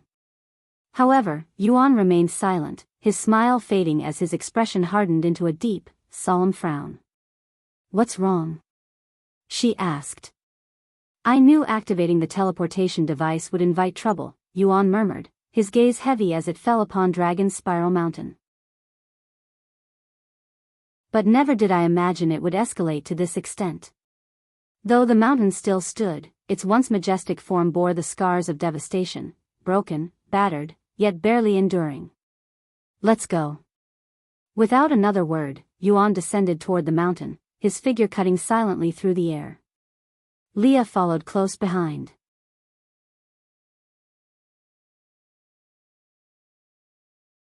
Chapter 1991, Mysterious Cultivation God.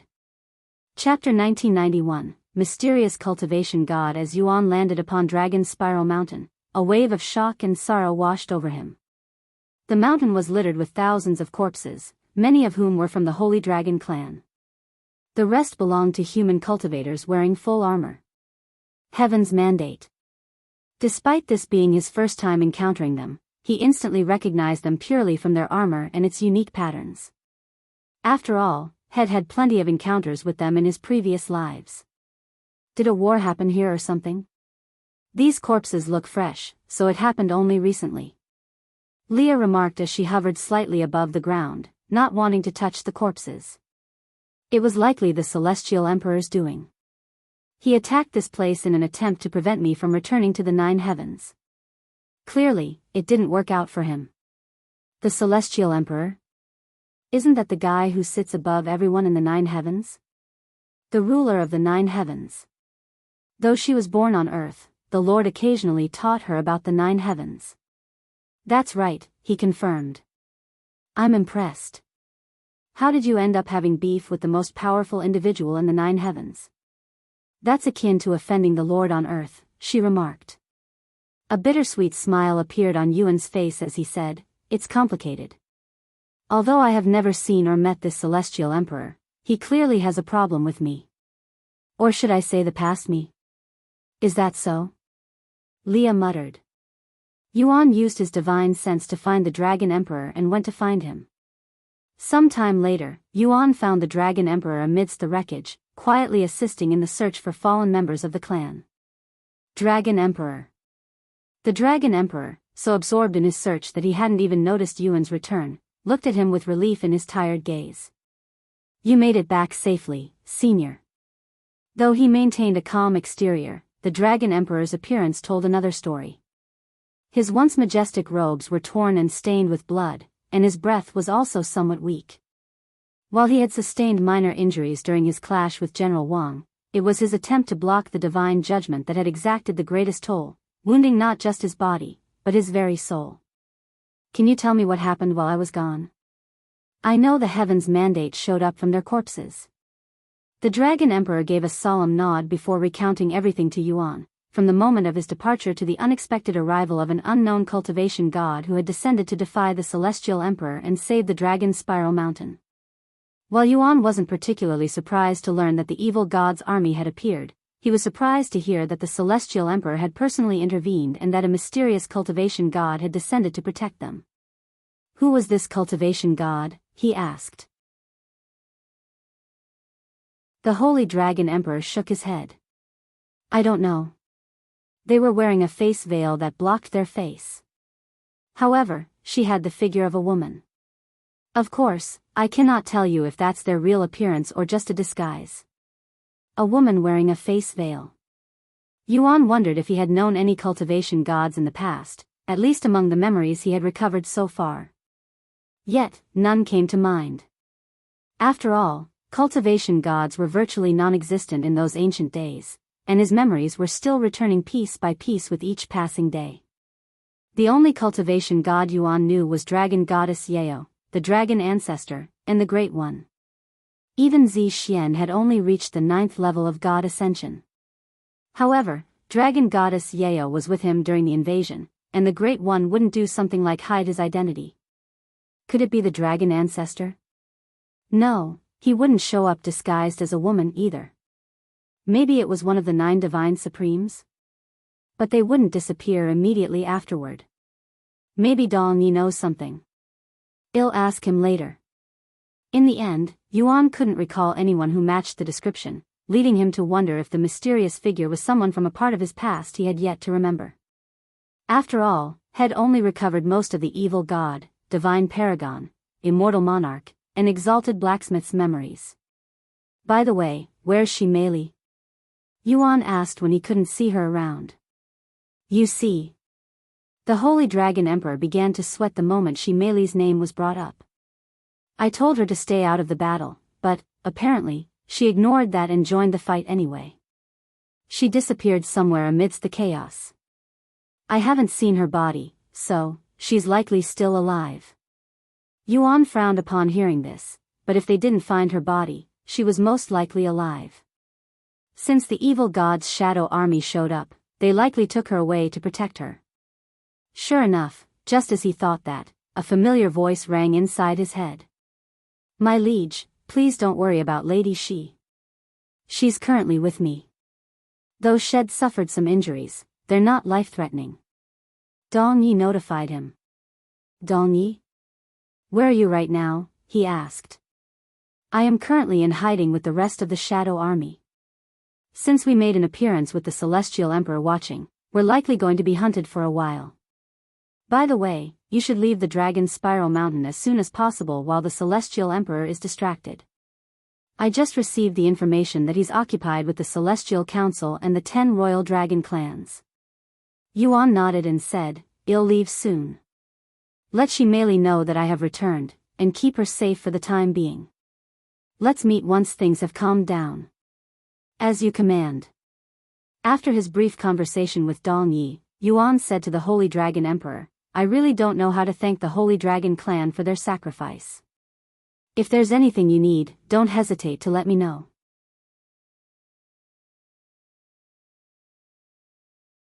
Chapter 1992, Departing from the Dragon Spiral Mountain. Chapter 1992, Departing from the Dragon Spiral Mountain. Please, don't call it a sacrifice. We were merely defending our territory, our home, the Holy Dragon Emperor said solemnly.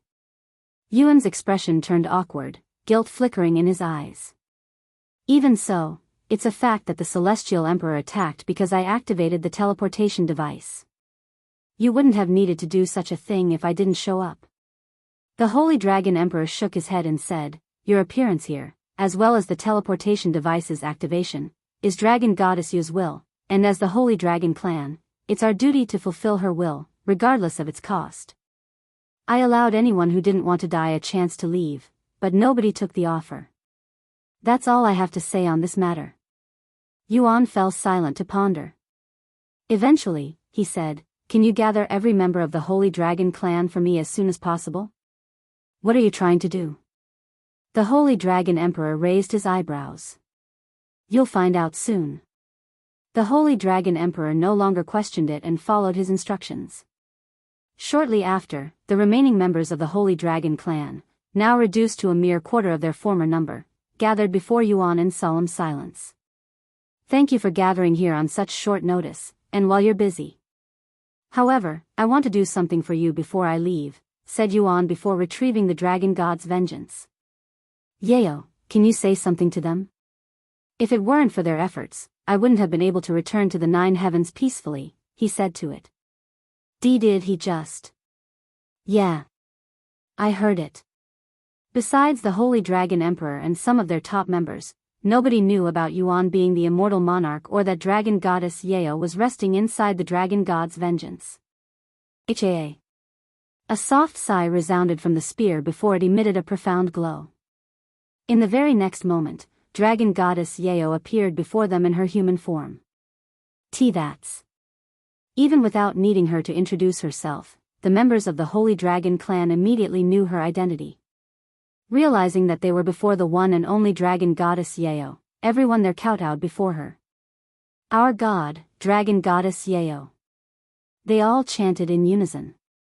Ahem.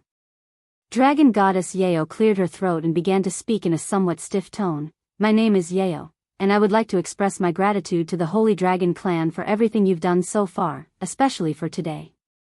"Thank you. Though I can only express my gratitude with words right now, once I regain my body, I'll return to give you a proper thank you." "For Dragon Goddess Yeo," they cried, voices trembling as tears streamed down their faces. Unless one had devoted their entire life to a single deity, they could never truly comprehend the depth of emotion surging through the Holy Dragon clan as they stood before Dragon Goddess Yeo, their one and only god, the eternal flame of their faith. Dragon Goddess Yeo spoke no further, choosing to keep her presence brief and solemn.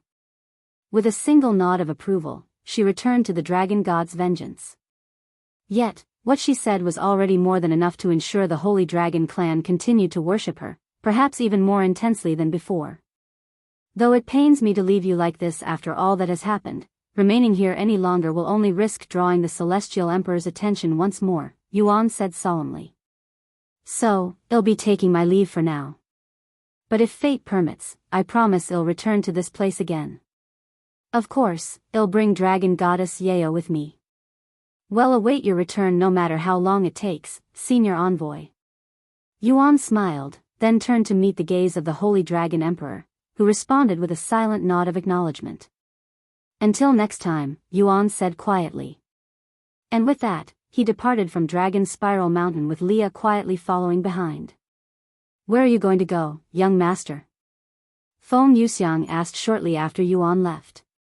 After a moment of silence, Yuan responded, "I'm going to meet the others."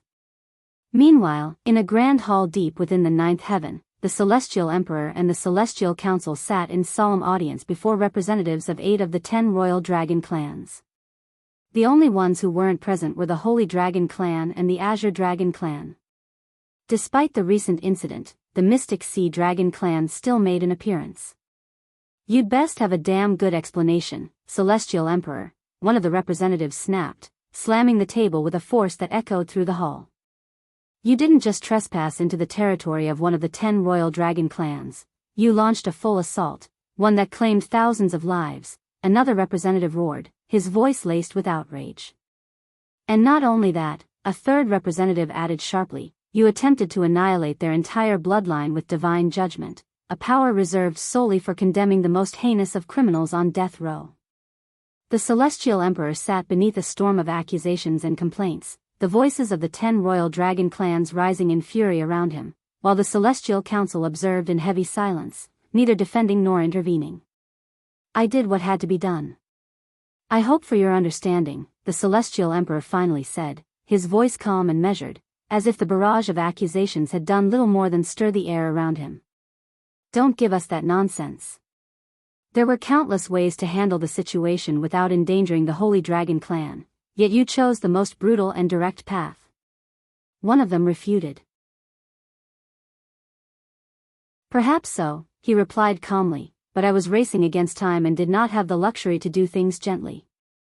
I gave the Holy Dragon Clan fair warning, yet they refused to yield. I was left with no other choice. It is regrettable, but I acted as I must to protect the 9 heavens, which is my top priority as the Celestial Emperor. I understand your anger, but if I could rewind time and redo it, I wouldn't have done it any differently."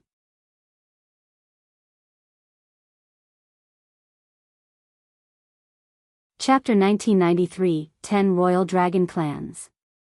Chapter 1993, 10 Royal Dragon Clans, the audacity, one of the representatives shouted, his voice trembling with fury. "Do you truly wish to wage war against the 10 royal dragon clans, Celestial Emperor?" The Celestial Council, frowning at the escalating tension, finally stepped in. "Let us all take a moment to calm ourselves," one of the council members said firmly. "If the 10 royal dragon clans were to truly wage war against His Majesty, the Celestial Emperor, it would result in countless deaths and destruction across the 9 heavens. All this, for the Holy Dragon Clan," another said. "Let's be honest. While they may hold a seat among the 10 royal dragon clans, they spend most of their existence secluded within Dragon's Spiral Mountain, and they've done little to justify that title. Moreover, their bloodline only rose to the top 3 because of the blessing from Dragon Goddess Yao, one of the 3 dragons of origin. Your clans, on the other hand, were born with that level of purity. Can their so-called royal bloodline truly be considered authentic?" An uneasy silence fell over the royal dragon clans as the Celestial Council cast doubt on the authenticity of the Holy Dragon Clan's bloodline, a heavily debated subject in the past. Since the Holy Dragon Clan had not been born with an imperial-grade bloodline, but rather received it through the blessing of Dragon Goddess Yao, the royal dragon clans of the time fiercely debated whether they should be granted a seat among their ranks. In the end, they chose to accept the Holy Dragon Clan, not out of consensus, but out of caution. To reject the clan would have been tantamount to rejecting Dragon Goddess Yao herself, a risk none were willing to take. However, since their acceptance into the ranks of the royal dragon clans, the Holy Dragon Clan had contributed little, if anything, to the collective. Reclusive and self-focused, they remained within the confines of Dragon's Spiral Mountain, showing little interest in the affairs of the other clans. The Celestial Council smiled inwardly after seeing the royal dragon clan's reaction. "And just so you're aware," the Celestial Emperor said suddenly, his tone calm but edged with warning, "a war against us would not pit you against my forces alone but against the royal Phoenix clans as well." The representatives' expressions darkened at once, frowns forming as the weight of those words sank in. Are you threatening us with the royal Phoenix clans?" "No," the Celestial Emperor replied, his tone as calm as still water. "I'm merely informing you so that you may choose wisely." Before the royal dragon clans could respond, the the Celestial Emperor rose to his feet and spoke coldly. If all you intend to do here is bicker over this matter, then I'll take my leave. I've already given my explanation, whether you accept it or not is irrelevant to me. I have more important matters to attend to. Celestial Emperor. Angry voices rang out behind him, but the Celestial Emperor paid them no mind, departing without so much as a glance back. His abrupt exit left the Celestial Council in an awkward position. After all, they had aided him by sowing doubt among the royal dragon clans, yet he had discarded that advantage without hesitation. Though the Celestial Emperor had departed, the Celestial Council remained behind to continue the negotiations with the royal dragon clans, stretching on for many hours. After his departure, the Celestial Emperor did not return to the Celestial Palace. Instead, he journeyed to his personal realm. There, a mysterious device displayed a projection of an unknown location within the vast starry void. Within that projection, several indistinct entities could be seen, their forms dormant, yet far from lifeless. Unlike my predecessors. I will not fail you, he murmured, a resolute flame burning in his eyes, unwavering and fierce. Meanwhile, somewhere in the seventh heaven, Kelan gathered Meixiu and the others after learning about what happened at the Dragon's Spiral Mountain. Alright, listen up. I don't know what kind of trouble your friend, Yuan, has gotten himself into, but there was a huge war between Heaven's Mandate and the Holy Dragon clan that dwells there. Heaven's Mandate? What's that? Wang Ming asked. They're the Celestial Emperor's private army. The Celestial Emperor? That's right. If I recall correctly, Yuan said something about heading to the Dragon's Spiral Mountain, right? Though he was not present, there's no way this is a coincidence. Let me log off real quick and see if Yuan has returned to Earth. Liuxiang suddenly said. I'm going too, said Meixiu. They logged off at the same time. After logging off, Meixiu and Liuxiang removed the device and turned to look beside them. However, Yuan's body, which should have been there, was gone. He's gone. Liuxiang exclaimed. I'm going to speak with the Lord. You go back and inform the others, Meixiu said as she swiftly rose from the bed. Without another word, she stepped onto the balcony and took flight, soaring straight toward the mountain's peak. Liuxiang immediately returned to Cultivation Online and explained the situation to the others. What? Yuan's body is gone? So he's back on Earth? Lang said. Most likely, but I couldn't sense his presence anywhere, Liuxiang responded. Surely, he didn't leave Earth without a word, right? Wang Ming said. Maybe he was tight on time and had to leave immediately, Wang Bingbing commented. That's probably what happened. While the group speculated on the situation, Meixiu met with the Lord. Yes, he came back. The Lord spoke before Meixiu even got the chance to open her mouth. Where is he now? He's already returned to the 9 heavens. The gateway would only stay open for so long, so he had to leave as soon as possible. I see. It's a pity that we missed him, but at least we'll see him soon in the 7th heaven. By the way, your cultivation, I sacrificed it to open the portal. Meixiu was speechless. You don't have to worry about me. It'll be fine. However, things might get rowdy here soon. What do you mean? Meixiu raised an eyebrow. Join privilege for 50 ADV chapters. Only available in the app.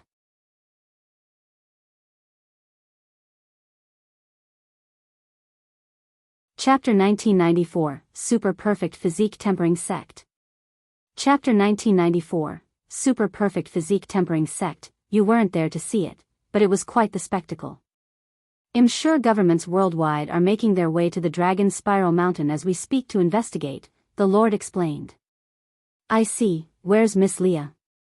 I'm sure she'll handle it. The Lord showed a bittersweet smile and revealed, Leah followed Yuan back to the 9 heavens. She's no longer with us. What? Meixiu's eyes widened after learning this. Then what should we do? She then asked. Nothing, the Lord calmly responded. The Dragon Spiral Mountain is a unique place. They cannot enter it without my permission. Even if they do, the mountain has multiple powerful formations that can kill even immortals.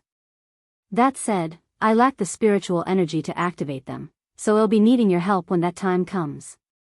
Meixiu nodded. Some time later, she returned to and relayed what the Lord told her. What?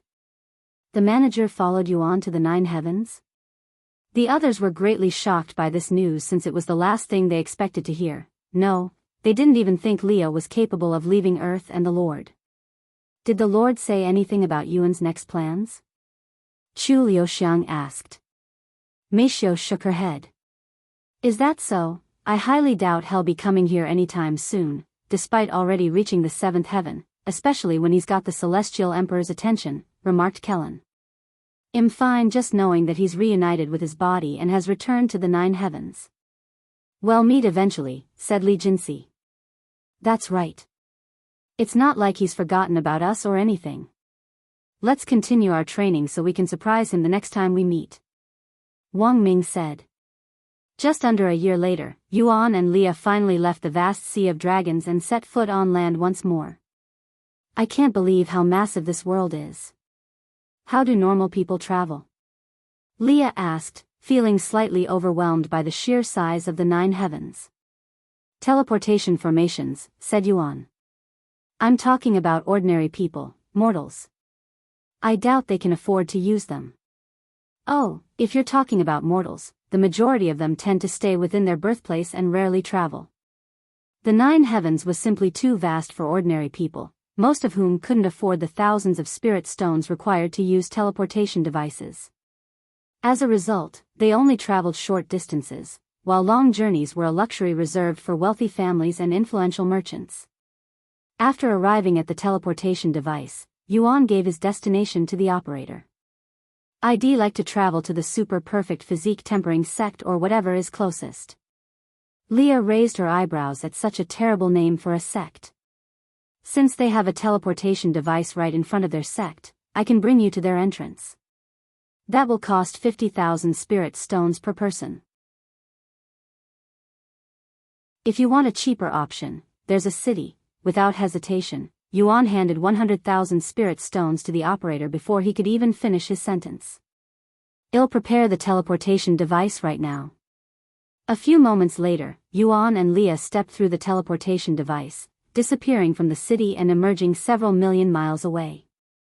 Upon exiting the portal, they found themselves a few dozen meters from a colossal steel gate, nestled between 2 towering mountains. Yet, these were no ordinary peaks.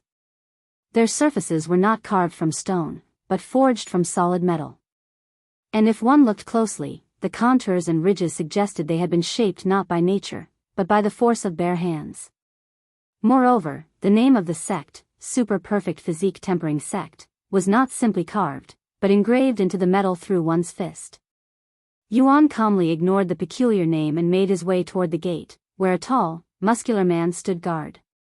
Welcome to the Super Perfect Physique Tempering Sect. What business do you have with us today? The disciple asked.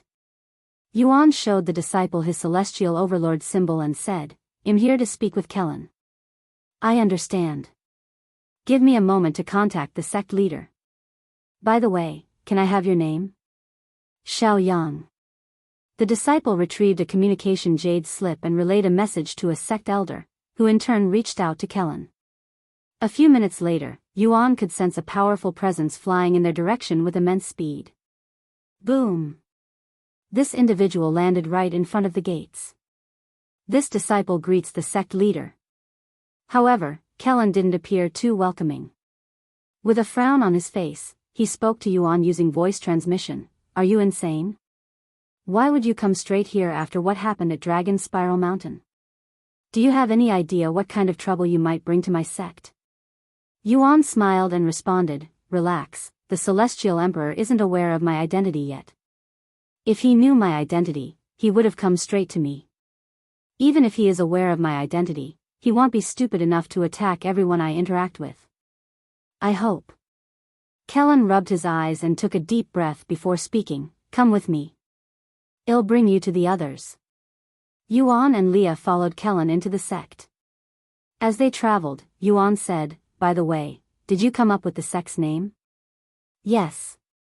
It's very unique, isn't it?" "It's definitely unique in its own way." Yuan smiled. "How are the others?" Kelan touched his nose in a prideful manner and said, "I've personally trained them for the last several years. You'll be surprised by how much they've..." "Wait. You've already reached the peak of immortal ascension? How is that even possible?" Kelan nearly fell out of the sky from shock when he finally noticed Yuan's cultivation. After recovering from his shock, Kelan spoke with an excited smile, "I cannot wait to have a serious spar with you later." Yuan chuckled and said, "Don't be too upset if you lose." Join privilege for 50 ADV chapters. Only available in the app.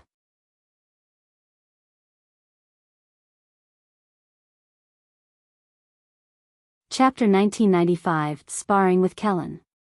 Chapter 1995, Sparring with Kelan. By the way, who's that pretty lady? Wait. Let me guess, she's another lover. No, she's a friend. I brought her here from my world, Yuan hastily interrupted when he sensed Leah's cold glare from behind. What? She's from the Forgotten World? Kelan looked at Leah with interest. Whyd you bring her to the Nine Heavens? It's a bit complicated, and it wasn't my decision.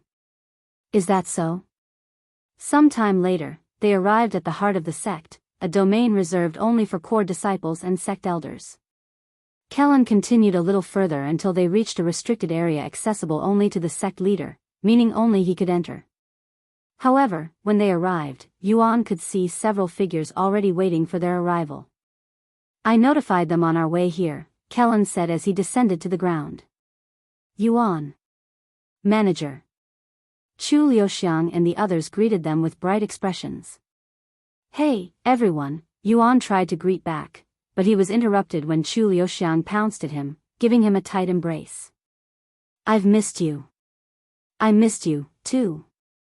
Liuxiang didn't hog Yuan all to herself and released him a few seconds later so Meixiu could do the same. Yuan. Meixiu wasted no time and entered his embrace. "Sorry, I couldn't see any of you when I returned to Earth," Yuan said to the others a few moments later. "I had to rush back as soon as possible." "We figured that was the case," Wang Ming said. "How long has it been since then?" 5 years? Around that, I guess. I haven't kept track." Yuan admitted. "I doubt any of us kept track either. We're always so busy." Yuan looked at their cultivation and smiled. "I see you've all reached the divine realm. Congratulations. In just a few years, everyone increased their cultivation to divine king, with Jinxi even reaching divine ancestor. What cultivation have you reached?" "I cannot sense it." Shi Lang asked. "9th level immortal ascension," he calmly replied. "So you're already half a step into becoming an immortal? At this rate, you'll be a true immortal by the next time we see you," Wang Bingbing remarked. "Let's chat inside," Kelan said as he opened the doors to his pavilion. Once everyone was seated inside, Yuan recalled his experience over the last several years, from meeting the Holy Dragon clan to visiting the Azure Dragon clan. "To think you'd met with not 1, 2, but 3 of the 10 royal dragon clans in such a short time. You know most people go their entire lives without even meeting one of them, right?" Kelan remarked. "I guess my fate is quite strong when it comes to dragons," he shrugged. "What are your plans now?" Liuxiang asked. Yuan didn't immediately respond. After some pondering, he spoke, "There are so many things to do that I don't know where to begin. Since it's been a while, I'm thinking about staying here to spend some time with the rest of you while I figure out my next plan." "That sounds like a great plan," Liuxiang immediately said. "You don't mind, right?" Yuan looked at Kelan. "I don't mind, as long as you don't cause any trouble." Yuan smiled and said, "The others won't even know I'm here." Wang Xiuying suddenly asked, "Hey, where's she Meili? I thought she was with you." "Oh, we had to split temporarily." Shall come here soon. Some time later, after finishing their conversation, Yuan and the others followed Kelan to a nearby building so they could finally spar. At a glance, the building looked unremarkable, barely larger than a standard warehouse. Yet, the moment they stepped inside, the world around them shifted, and they found themselves in a boundless white space that seemed to stretch into eternity. We can fight to our heart's content on here without needing to worry about damages, Kelan said. Do you need some rest before we start? No, I can spar right now. Then to keep things fair, I'll suppress my cultivation to match yours, Kelan continued. Yuan offered no response, simply nodding in silence. Kelan blinked in mild surprise before chuckling.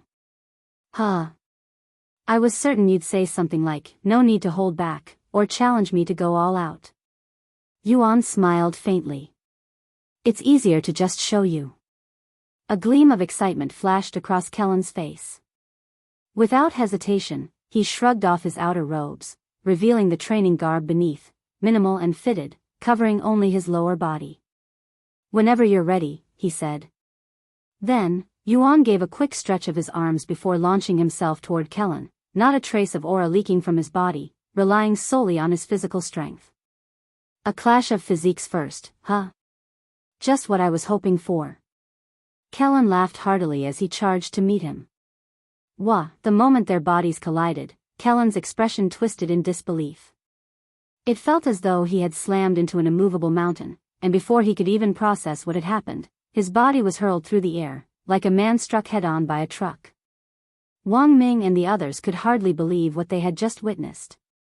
After years of training alongside Kelan, they were well aware of how formidable his physique was. In fact, not once had they seen him overpowered in terms of raw strength, until now. After the unexpected blow, Kelan quickly picked himself up. Yet rather than frustration, his face lit up with unrestrained excitement. I couldn't really tell before because your body was mostly made of your soul, he said, eyes gleaming. But that physique, could it be the legendary golden immortal physique? Yuan gave a simple nod. That's right. Ha ha ha. Kelan burst into laughter, his voice echoing through the boundless space. Unbelievable. I'm actually clashing with the legendary golden immortal physique. This is a dream come true. Yuan then said calmly, if you truly want to experience the golden immortal physique, you'll have to try a lot harder. Because his avatar had been composed mostly of his soul, it had barely allowed the golden immortal physique to reveal even a fraction of its true power. But now that Yuan had reclaimed his physical body, the full might of the legendary physique could finally shine without restraint. Join privilege for 50 ADV chapters. Only available in the app.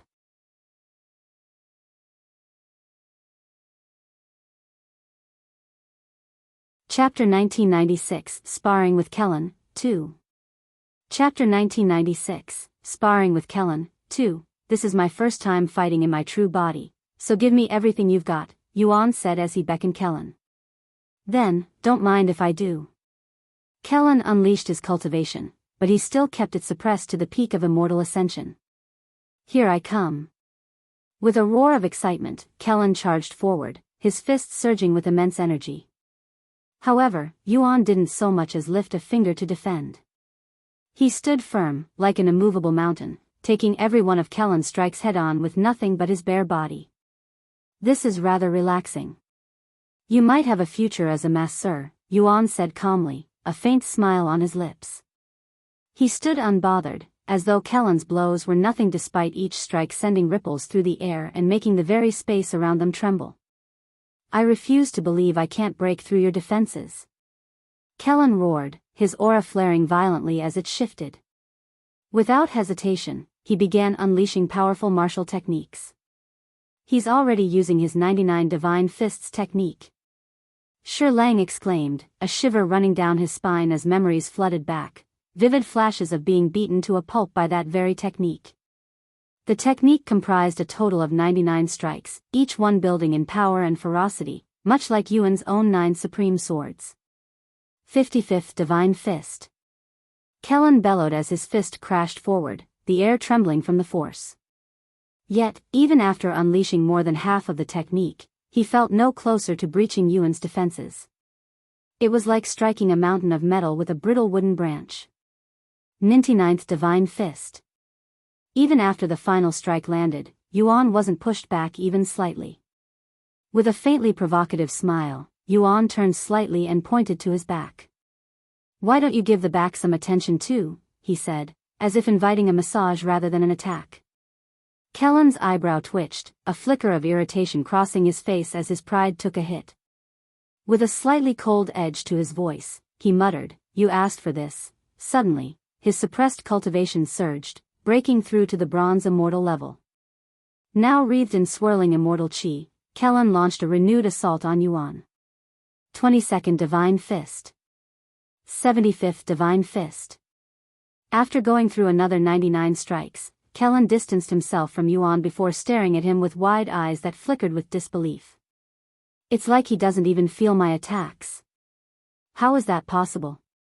Knowing full well that Yuan possessed powerful regenerative abilities, Kelan didn't hold back and poured every ounce of immortal chi he could muster as a bronze immortal into his attacks.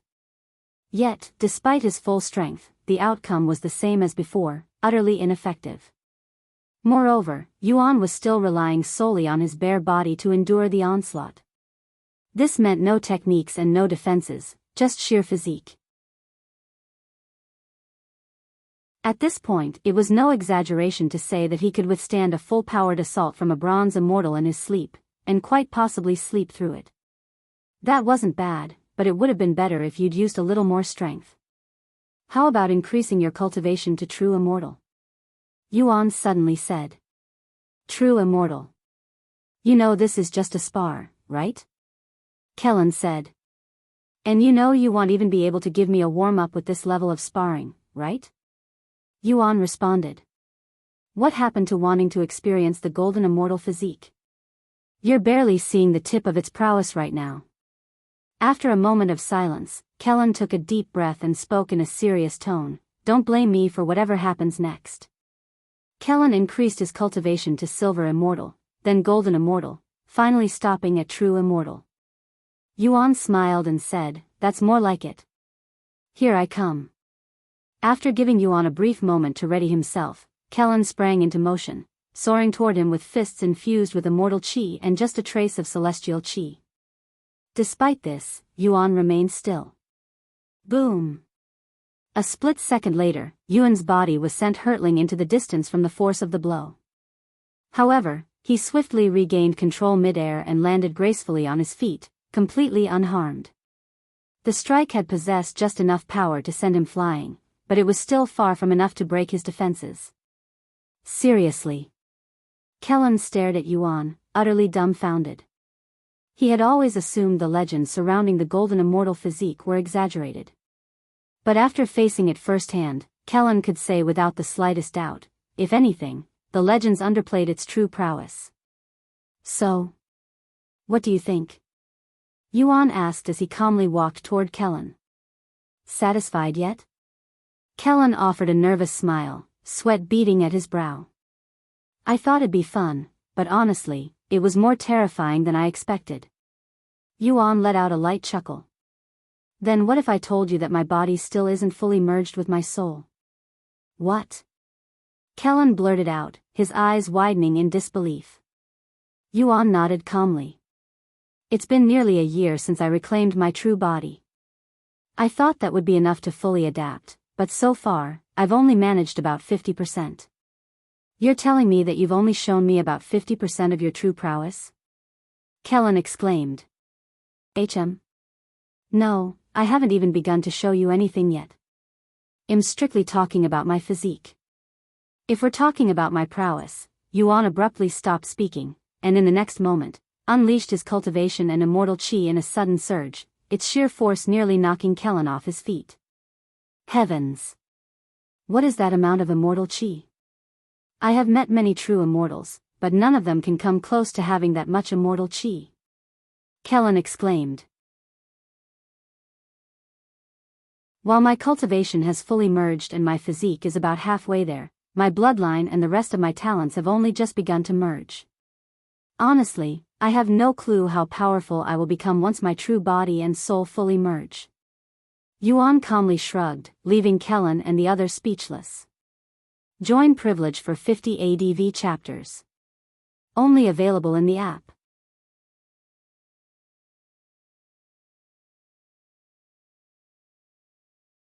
Chapter 1997, Sparring with Kelan, 3. Chapter 1997, Sparring with Kelan, 3. Fuck, I have never met or heard of anyone that's even close to being as monstrous as you, Kelan muttered after learning that Yuan was barely showing all of his potential but was still able to make a true immortal feel helpless while only being immortal. You know, you should join. No, I'll tell you about it later. Kelan proceeded to take a deep breath before increasing his cultivation even further, stepping into the first level of God Ascension. Well? Do you think you'll be able to handle the God Ascension realm? He asked Yuan with a provocative smile. We won't know until we try, said Yuan. Then here I come. Kelan made the first move, and the two of them clashed shortly later. However, despite being in the God Ascension realm, Kelan didn't use celestial chi to directly attack Yuan, only using it to strengthen his own physique. Yet, even with the power of celestial chi, Kelan only found himself on par with Yuan, who was still only using his physique. Why don't we fight seriously now? You can use your full cultivation, and they'll do the same, Yuan suggested after thousands of exchanges. Don't blame me if anything goes wrong. Kelan responded as he unleashed his full cultivation at the 5th level of God Ascension realm. Yuan also no longer held back, and his body surged with immortal chi. Yuan activated God of War's astral arts, perfectly controlling the avatar's size to be just slightly bigger than his own frame. Since Kelan fought with his fists, Yuan decided not to use a weapon and continued fighting with his bare hands. When they clashed again, the sheer force of their blows fractured the very space around them, sending cracks rippling through the air, though the rifts swiftly mended themselves. Ha ha ha ha.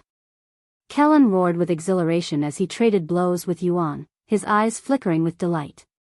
This is it. This is the kind of manly fight I've been craving. Kelan was primarily a body refiner, having honed his physique to the extreme. Few cultivators could rival him in sheer physical prowess, making battles like the one he now faced with Yuan exceedingly rare. And even when such encounters did occur, they never left him satisfied, as his opponents would fall too quickly to offer any true challenge. I never imagined I'd experience a battle like this with a mortal. You're truly something else, Yuan. At this rate, I might really lose myself and try to kill you. Yuan smiled at his words and said, Kill me? I'd like to see you try. Yuan and Kelan's battle raged on for nearly an entire month without pause. In the final days, Kelan unleashed everything he had, fighting with the intent to kill. Yet no matter how hard he pushed, the most he could achieve was tearing off a few limbs, wounds that Yuan quickly recovered from. In the end, Kelan lay sprawled on the ground, his chest rising and falling with exhaustion as he stared blankly at the endless white, his expression dazed, caught between disbelief and awe. Yuan sat on the ground, his entire body soaked in sweat. However, his breathing was calm, and his body was still surging with strength. While Kelan looked as if he had sprinted through a marathon, Yuan, by contrast, appeared as though he had merely taken a leisurely jog around the park. Does the golden immortal physique give you unlimited stamina, as well? Kelan suddenly asked. No, that's something else. Something else. Just how many secrets are contained within that small body of yours? Who knows? Yuan replied with a casual shrug. It might have come off as evasive, but in truth, he genuinely didn't have the answer. Are you two finally done? Wang Ming called out as he and the others approached. None of them had left during the month-long battle, they had remained there from start to finish, eyes fixed on every clash and exchange. And just from observing, each of them had gained insight, advancing their understanding and even strengthening their own cultivation in the process. Sorry, I didn't intend on taking up so much of your time, Kelan said to Yuan. He shook his head and said, No, it's fine. I needed time to adjust to my new condition, too. You'll be staying at the Sect, right? I'll prepare a place for you. No need. I can just live with Meixiu or Lulu. He turned to them and continued, are you okay with that? Of course. In fact, I was going to make that suggestion. Liuxiang said. Meixiu nodded in agreement. Okay. Just as Kelan stood up and prepared to leave, Yuan suddenly stopped him. Wait a minute. What is it? Don't reject this. Yuan tapped his forehead, drawing forth a glowing orb of light. With a casual flick of his finger, almost as if launching a flicked booger, he sent the orb sailing through the air, striking Kelan squarely between the brows. Kelan trusted Yuan and didn't resist the surge of information flooding into his mind. This is, he cried out, his voice trembling with shock, as if he'd just seen a ghost. His expression twisted with disbelief, eyes wide and filled with utter astonishment. Yuan smiled and said, don't worry, it's real. Consider it a gift for taking care of my friends for the last few years. After taking a moment to process the information Yuan had shared with him, Kelan suddenly dropped to his knees and kowtowed without hesitation. Please, he said with deep reverence, allow me to call you father. What the heck? Shi Lang and the others stared with wide eyes, wondering what Yuan had given Kelan for him to act like this. Rejected. Yuan calmly refused. Then, how about young master? No. I don't want to hear that from you. Just continue treating me normally. As you command. Kelan shouted before jumping to his feet. He turned to look at Meixiu and the others and said, they'll be entering seclusion for a bit. You can train yourselves in the meantime, or take a break. You all deserve it. Then, like an overjoyed child with a new toy, he skipped away, grinning from ear to ear.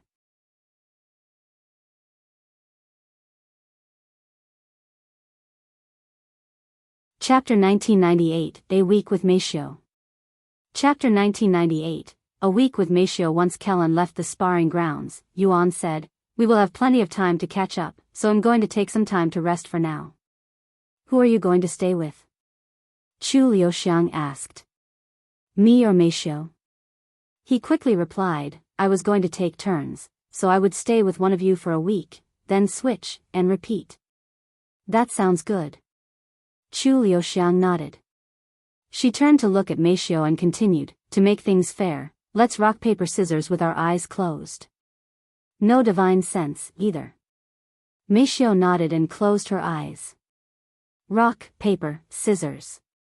They opened their eyes to check the results. Ugh. Looks like you win this one. Liuxiang sighed. Feng Yuxiang, Lan Yingying, and Yingzi decided to leave Yuan's Dantian for some fresh air and to allow Yuan some privacy. As for Yuning, she simply sealed her senses and went to slumber like usual. I'm going to take a look around the sect with the other two, said Feng Yuxiang. Try not to cause any trouble. Yuan said. Feng Yuxiang chuckled. We're not you, young master. Some time later, Yuan followed Meixiu back to her living quarters. I'll go take a shower first, Yuan said as he approached the bathroom. Wait. Meixiu suddenly stopped him. Since it's been a while, let's go together. In response, Yuan silently nodded with a smile on his face, and the two of them entered the bathroom together. Inside, Meixiu helped Yuan wash his body like in the old times, but instead of just using her hands, she used her entire body. Over the past few years, she had devoted herself not only to cultivation but also to tempering her physique, refining it until it neared perfection. Her body, though strong enough to deflect ordinary weapons with ease, retained a softness that was almost unreal. Her skin was also as smooth as silk, gliding effortlessly across Yuan's body with a delicate, irresistible grace. A few minutes later, Meixiu washed the soap off their body. Yuan. Unable to restrain herself any longer, Meixiu closed the distance between them and pressed her lips to his in a passionate, heartfelt kiss. Though she had planned to wait until they returned to the bedroom, the longing that had simmered in her heart for years could no longer be contained, overflowing with unrestrained desire. Yuan also didn't realize how much he missed her presence and touch until they were alone. Soon, their bodies intertwined in an intense cultivation session, and Meixiu's blissful voice filled the bathroom. Several hours later, they emerged from the bathroom, still unclothed, and made their way to the bedroom, where they continued to make up for the time they had long been apart, their bond deepening with every passing moment. After nearly a week of uninterrupted intimacy, the two of them lay side by side in silence, their eyes fixed on the ceiling. "How's your mother, Meifeng, doing nowadays?" Yuan eventually asked. "She's spending more time in the Nine Heavens since there's not much for her to do on Earth nowadays. She even started a business as a merchant." "A merchant?" Yuan raised an eyebrow at this unexpected news. "Yes," Meixiu said. "She started in the lower heavens, gradually building her influence as she ascended through each realm. Now, she's in the fourth heaven, and from what I've heard, she's become quite renowned." "I see, hopefully she's not mad at me for not being around lately." "Of course not. She misses you a lot and would always ask me about you whenever we encounter each other."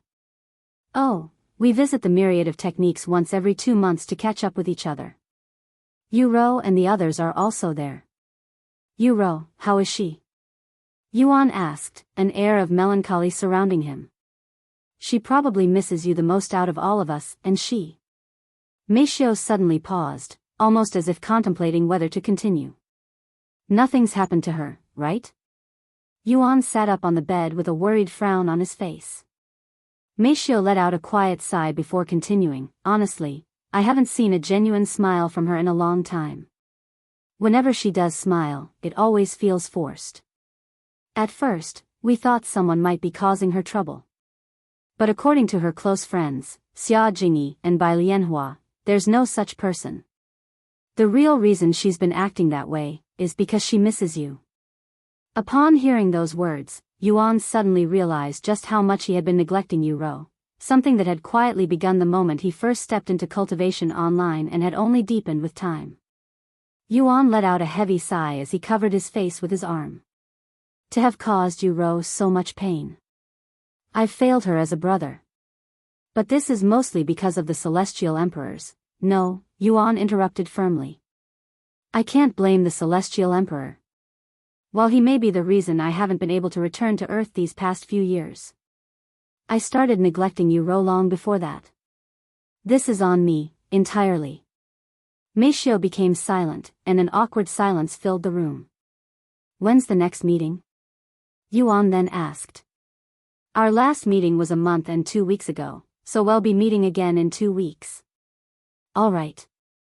In the meantime, I need to think of a way to make it up to her."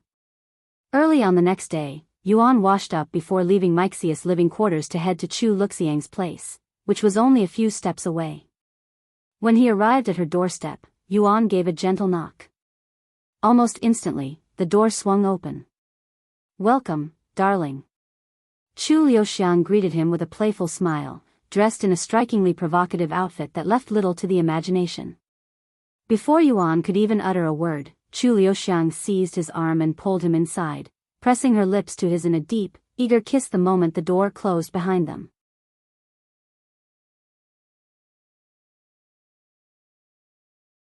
Chapter 1999, A Week with Chu Liuxiang. Chapter 1999, A Week with Chu Liuxiang. "Relax, I won't be going anywhere for the next week," Yuan said with a smile after their kiss. Chu Liuxiang then dragged him to the bedroom. "I've been preparing for this moment," she said. "Prepare?" Yuan asked with raised eyebrows. Chu Liuxiang nodded and retrieved several manuals from her spatial ring and proudly displayed them to him. "Those are..." Yuan's eyes widened with surprise when he read the titles on these techniques manuals. Chu Liuxiang chuckled when she saw Yuan's expression. "That's right. Dual cultivation techniques," she proudly declared. During her spare time, she'd study these dual cultivation techniques to prepare for Yuan's return. "I haven't had the opportunity to test it out yet, so it might not be as good. However, I'll use this time to perfect them." Without waiting any time, Chu Liuxiang began testing out her newly acquired techniques on Yuan, letting him experience a new world that even his incarnations had never experienced.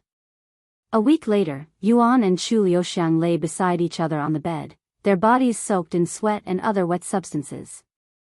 So, what do you think? She asked. Yuan smiled and said, it's hard to explain, but if I had to describe it with one word, it'd be otherworldly. Liuxiang chuckled and said, it was a little awkward and embarrassing at first, but I'm glad I didn't stop and continued. I was worried that I might have wasted my time learning these techniques, too. Yuan then said, dual cultivation techniques, huh? I should learn a few. Did you get them from the myriad of techniques? Yes, there's a whole section just for them. Their conversation eventually drifted to family. Have you visited your family since what happened? Yuan asked. Yes, I visit them once a year now to have dinner. Liuxiang said. After a brief pause, she continued, have you heard about Yu Rou from Meixiu yet? She told me. I am still trying to think of a way to make amends for being a bad brother, he sighed. You're not a bad brother. Sometime later, Liuxiang asked, what are you going to do now? I'll spend the next week with the others, then meet up with Yu Rou at the myriad of techniques. All right. The following day, Yuan went to seek out the others, starting with Wang Ming. Hey, want to have a spar? I want your opinion on my current standing, Wang Ming said after catching up on some things.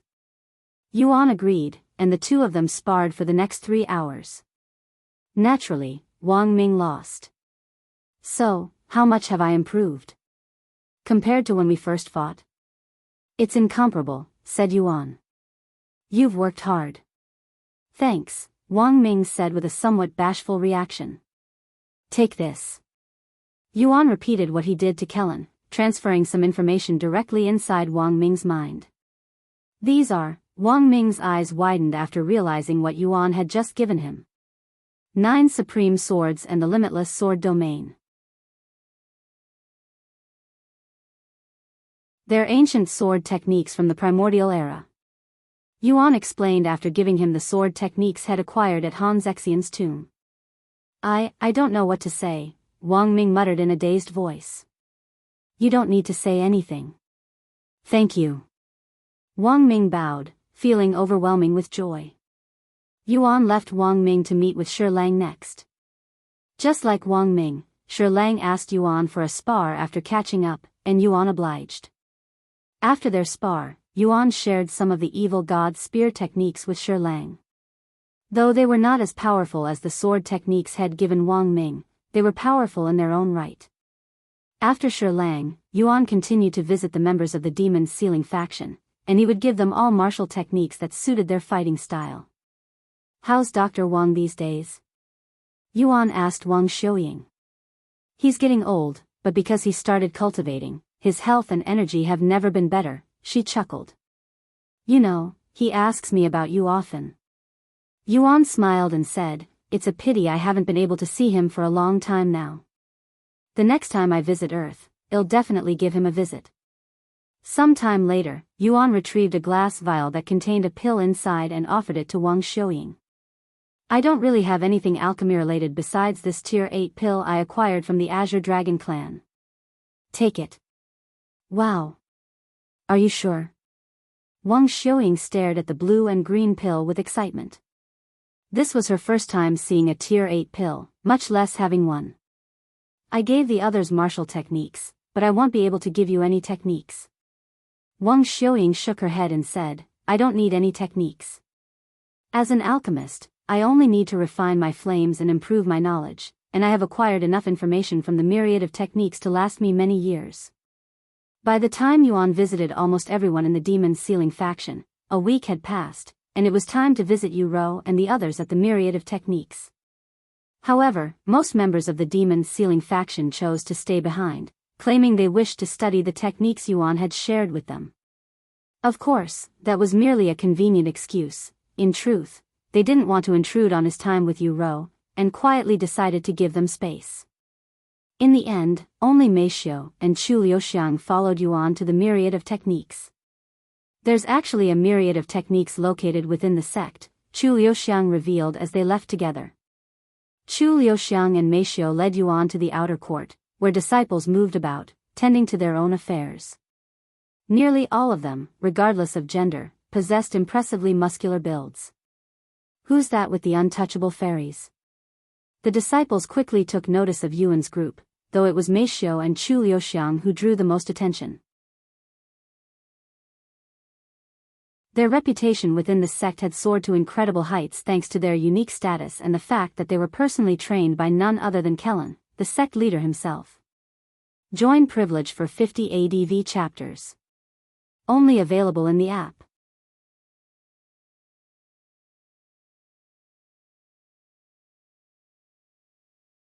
Chapter 2000 Grown Up.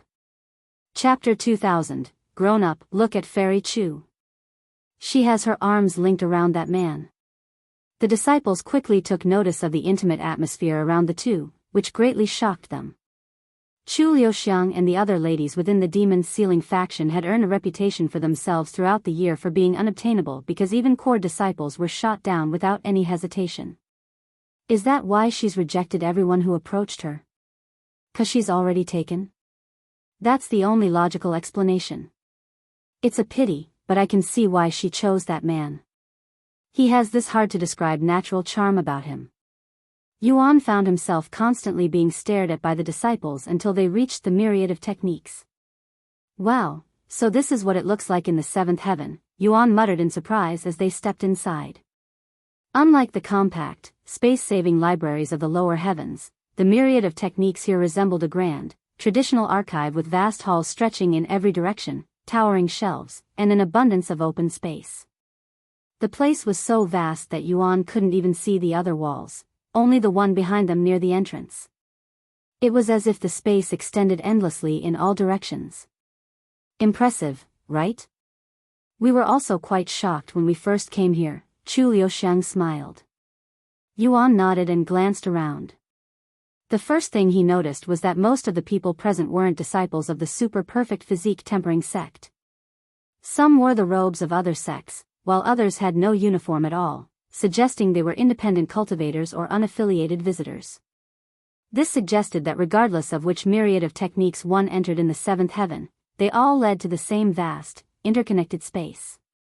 Despite being filled with thousands of cultivators, the place was incredibly silent, with the only noise being the sound of pages being flipped. Since most of the cultivators there flew around when they traveled, the place lacked even the sound of footsteps. Some time later, they arrived before a guarded teleportation device. Welcome back, Lady Meixiu and Lady Chu. The guard greeted them with respect before turning to look at Yuan and asking, will he be accompanying you today? Meixiu nodded and said, he doesn't have a medallion, but he's very close friends with Senior Bai. Oh, I have Senior Bai's medallion if that's what you mean. Yuan showed the guard the medallion. The guard subconsciously straightened his back before bowing to Yuan, welcome, esteemed guest. The guard then activated the teleportation device. Once Yuan and the others entered the device, they were teleported directly to a familiar place, Senior Bai's world. When does Yu and the others usually show up? Yuan asked. They should show up in an hour. We came here early because we wanted to surprise Yu, said Meixiu. With that said, you should hide until they arrive. Liuxiang added. Yuan nodded and completely erased his presence, dumbfounding them. Wow, even though I am staring right at you, I cannot sense your presence. Is this what it feels like to hallucinate? Liuxiang remarked. Yuan smiled and said, want to learn it? I have given the others martial techniques, but I haven't given the two of you anything yet. It's a technique that hides your presence. Liuxiang and Meixiu nodded. Thus, Yuan transferred the shadow veil to them. This is a celestial rank technique? They exclaimed after learning of its rarity. Are you sure we can actually learn this? Meixiu asked, swallowing nervously. This would be their very first celestial rank technique. Yuan smiled and responded, that's a silly thing to ask. Of course, you can learn it. No matter how precious this technique is, it'd be useless if it could not be learned. Also, this will help you guys in case you encounter some trouble. Once we return to the sect, I plan to share even more techniques with all of you, Yuan said, his tone solemn. What happened at Dragon Spiral Mountain reminded me, just being connected to me can put you in danger. I want to make sure you're prepared. Yuan went into hiding shortly after to wait for Yu Rou and the others' arrival. 3 hours later, several new presences appeared in Senior Bei's world. Sorry, we're late. We ran into some trouble on our way here. A beautiful woman with white hair spoke as she entered the place. It was Bai Lianhua, and following behind her were 2 women who were just as beautiful. Trouble? Are you guys okay? Yes. Just the usual womanizers trying to hit on us, Bai Lianhua said with a sigh, her tone a mix of irritation and resignation. Is it just the 2 of you today? What happened to the others? Xia Jingyi asked when she could only see Meixiu and Liuxiang. Liuxiang smiled and said, yes, it's just us today. The others are busy with some new techniques. How have you been, Yu Rou? Meixiu asked softly, her gaze resting on the tall, graceful woman quietly standing beside Xia Jingyi. The same as usual, but we're preparing to head to the 4th heaven, said Yu Rou, who had matured into a graceful, poised woman over the past few years, her presence now marked by a calm, naturally aloof aura that set her apart. However, there was a faint weariness in her face, subtle, but telling, like someone who hadn't been sleeping well for some time. Hanging by her hips was a beautiful fan. However, if one looked closely, it was only a spirit-grade treasure. Have you found out anything about my brother? Yu Rou proceeded to ask, her voice laced with worry. It was always the first question she asked whenever they met, ever since Shed learned that Yuan had returned to Earth and reclaimed his body. Meixiu and Liuxiang remained silent. Seeing this, Yu Rou lowered her head in a dejected manner and sighed, the same as usual, huh? However, as she lowered her head, she suddenly caught sight of a pair of legs standing just behind her, startling her so much that she jumped in surprise.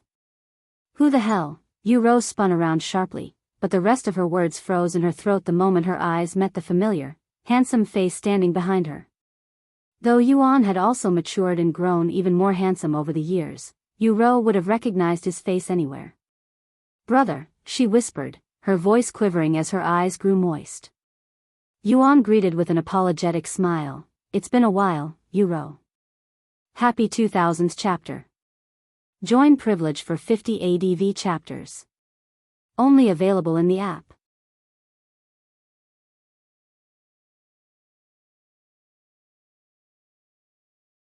Chapter 2001, Yu Rou's True Feelings.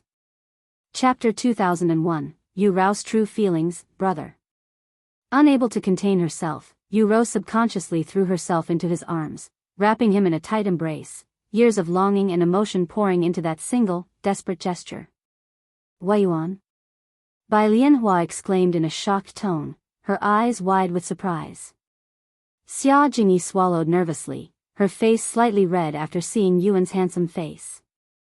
I'm sorry it took this long to see you guys again, Yuan said as he caressed Yu Rou's back, who was only a head shorter than him now. Yu Rou didn't respond, she simply held him tighter, burying her face into his robes as if afraid he might vanish if she let go. You were unable to log off for several years, right? How is your body right now? Bai Lianhua asked since it seemed like Yu Rou wasn't going to speak. My body is fine. If I weren't a cultivator, it would have been dangerous. So that is your real body, correct? Correct, he confirmed. Does this mean we won't be able to see you on Earth again? Bai Lianhua continued to ask. For now, but it's not like I cannot return to Earth ever again. Unfortunately, I don't know when that will happen. It could take years if not decades before I get to return safely. Yu Rou's body trembled at such words. Yuan noticed this and looked down, but he wasn't sure what to say. Yu Rou suddenly lifted her face from his chest and looked at him with tears flowing down her face. Brother. What if I want to come to the 9 heavens? She asked. Yuan became speechless. While he was certain the Celestial Emperor would do everything in his power to prevent him from returning to the 9 heavens if he visited Earth, he wasn't sure how the Celestial Emperor would respond to others attempting to enter the 9 heavens. After a moment of silence, Yuan finally spoke. That's not a decision you make on a whim. Choosing this path means giving up the life you've known. It's not something to take lightly. I know that, she shouted. After a brief pause, she continued softly, when you first left home with Meixiu, I realized just how much I hated being apart from you. Every day felt like a small ache. But I endured it, because, back then, I could still see you often enough. But after you moved to Dragon Spiral Mountain and I joined the Eternal Lotuses, we've barely seen each other at all. Then you couldn't log out of, and now it's been over half a decade since we last saw each other.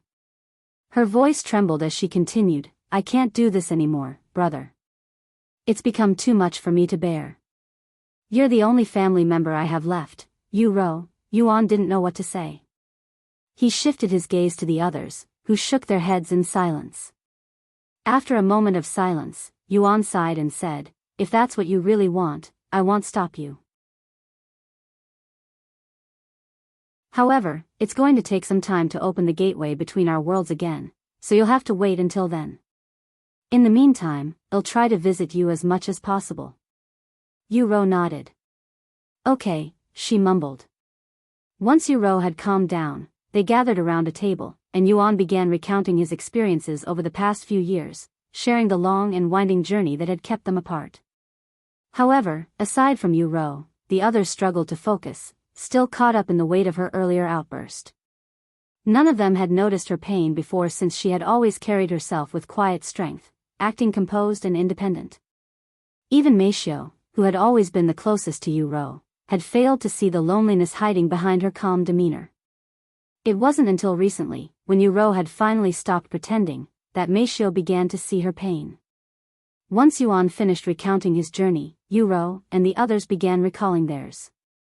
Bai Lianhua would spend most of her time and effort growing her faction both on Earth and in the Nine Heavens, while Xia Jingyi focused on improving her zither techniques, even joining a music sect for 3 years.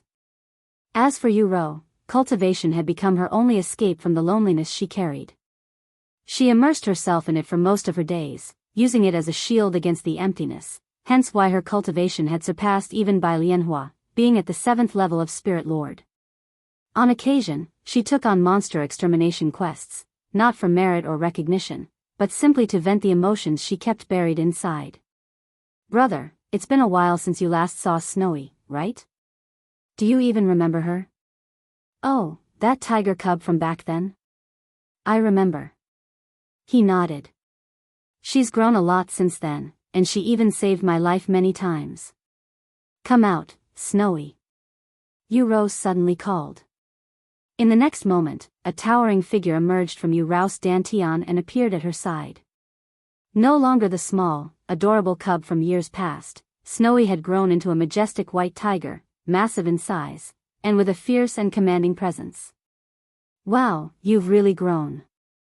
Surprisingly, Snowy's cultivation was at the peak of Spirit King, an entire realm stronger than her own master. However, the moment Snowy laid eyes on Yuan, she instinctively shrank back, her massive form trembling ever so slightly, an involuntary reaction born of instinctual reverence. Snowy? There's no need to be afraid. This is my brother. Don't you remember? Yuro was quite surprised by Snowy's reaction. In fact, she had never seen Snowy acting nervous before, much less afraid. Seeing this, Yuan smiled and said, she must be reacting to my bloodline. He suddenly retrieved a glass vial that contained his blood and offered it to Yuro. Feed her this. It'll help her grow. This is blood? Yuro looked at the vial with interest and confusion, wondering why Yuan wanted her to feed Snowy blood. Join privilege for 50 ADV chapters. Only available in the app.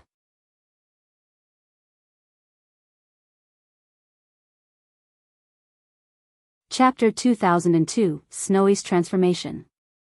Chapter 2002, Snowy's Transformation. Is this blood from a magical beast or something? Yuro asked as she uncorked the vial. A distinct scent immediately filled the air, one perceptible only to beasts. Snowy's ears perked up, and her eyes widened with excitement, her instincts awakened by the unmistakable aroma. Like a beast in heat, Snowy pounced onto Yuro, who quickly shouted, "Ah! You're going to make me drop it." However, Snowy didn't move away. Instead, she leaned in even closer, her tongue poking out eagerly as she pressed her head toward the vial, like someone desperately trying to catch a single drop of water in the desert. Okay. Okay. I get it.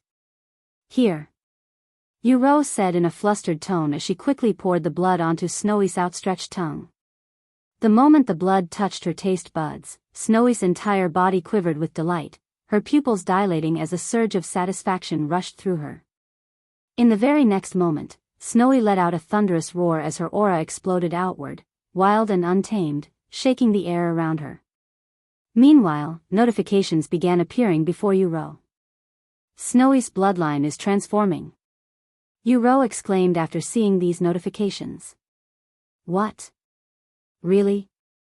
Bai Lianhua and Xia Jingyi were just as surprised to hear this. What was that blood you fed her? Uro turned to look at Yuan for answers. Yuan smiled and said, "It's my blood." Huh? Uro and the others stared at him with wide eyes, seemingly unable to comprehend it. My bloodline is quite unique and has the ability to evolve a beast's bloodline. It's not guaranteed, but it has a higher chance of working on those with a weaker bloodline. What an incredible ability, as expected of my brother, Uro murmured with quiet admiration. She then glanced at Snowy, who had suddenly crouched down, her massive form curling slightly as if she had suddenly drifted off to sleep. She'll be fine. Just give her some time to evolve her bloodline, Yuan explained. Uro nodded. Some time later, Uro spoke in a faint, dispirited voice. Brother, are you going to leave again soon? No, I'll be staying at the super perfect physique tempering sect for some time to let my body finish merging some more. Uro's expression immediately brightened, and she asked, then, can I spend more time with you? Of course, he nodded. They continued chatting for almost an entire day until Bai Lianhua said, it was very nice seeing you again, Yuan. I'd like to stay here for longer, but I have a lot of work to do at the faction. Let's meet again soon. See you later. Xia Jingyi spoke in a timid voice. Before you go, let me give you something. Yuan transferred several techniques to them, bestowing cultivation and martial arts methods to Bai Lianhua, while entrusting Xia Jingyi with a collection of profound zither techniques. These are ancient and mythic rank techniques.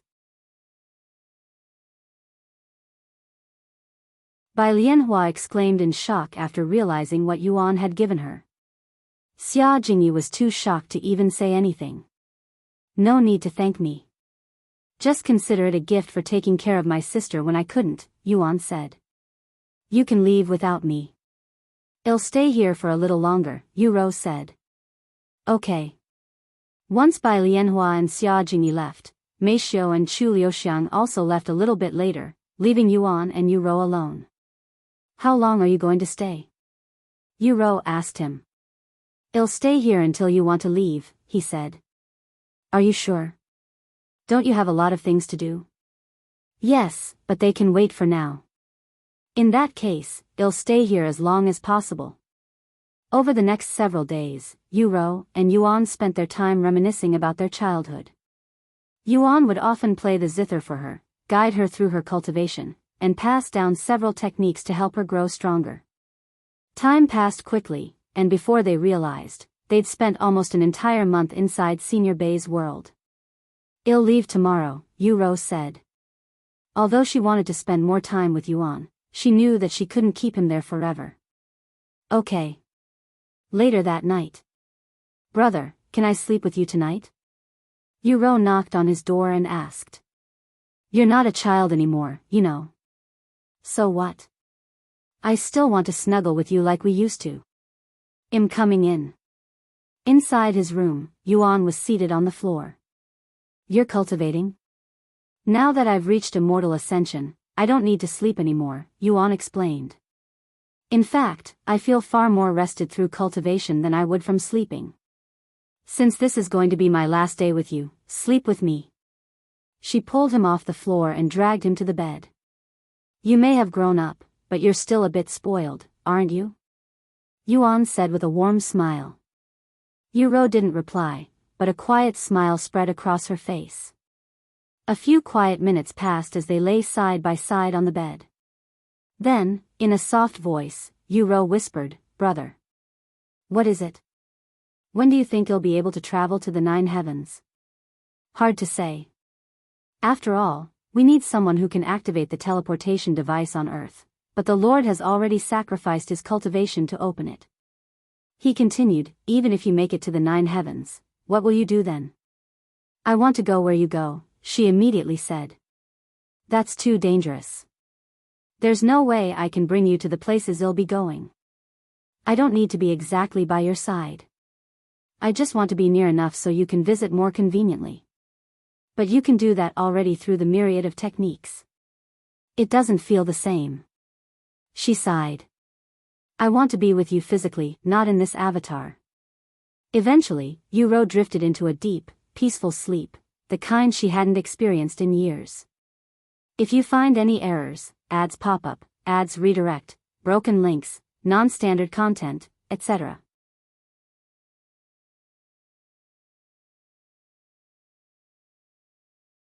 Chapter 2003, Meeting Li Jinxi. Chapter 2003, Meeting Li Jinxi. The following morning, Yu-ro slowly opened her eyes. "Brother," she whispered, a warm smile blossoming on her face as she gazed at Yuan, peacefully asleep beside her. A sudden impulse stirred within her, and after a brief moment of hesitation, she leaned in and pressed a soft, gentle kiss on his lips. Yuan opened his eyes a few moments later. "Good morning, brother." Yu-ro acted normally, but her face was flushed with redness. "Morning." Yuan sat up, pretending like he didn't notice the kiss. "I'll make breakfast," Yu-ro said as she got off the bed and left the room. After she left, Yuan released a deep sigh. With his experience, there was no way he hadn't noticed it. Yu-ro's feelings for him went beyond simple sibling affection. While it might appear as familial love on the surface, he could clearly sense the deeper emotions she tried to hide. Even if they weren't blood-related, they had grown up together as siblings, and that bond carried weight. Yuan wasn't sure how he would respond if Yu-ro ever chose to confess her feelings.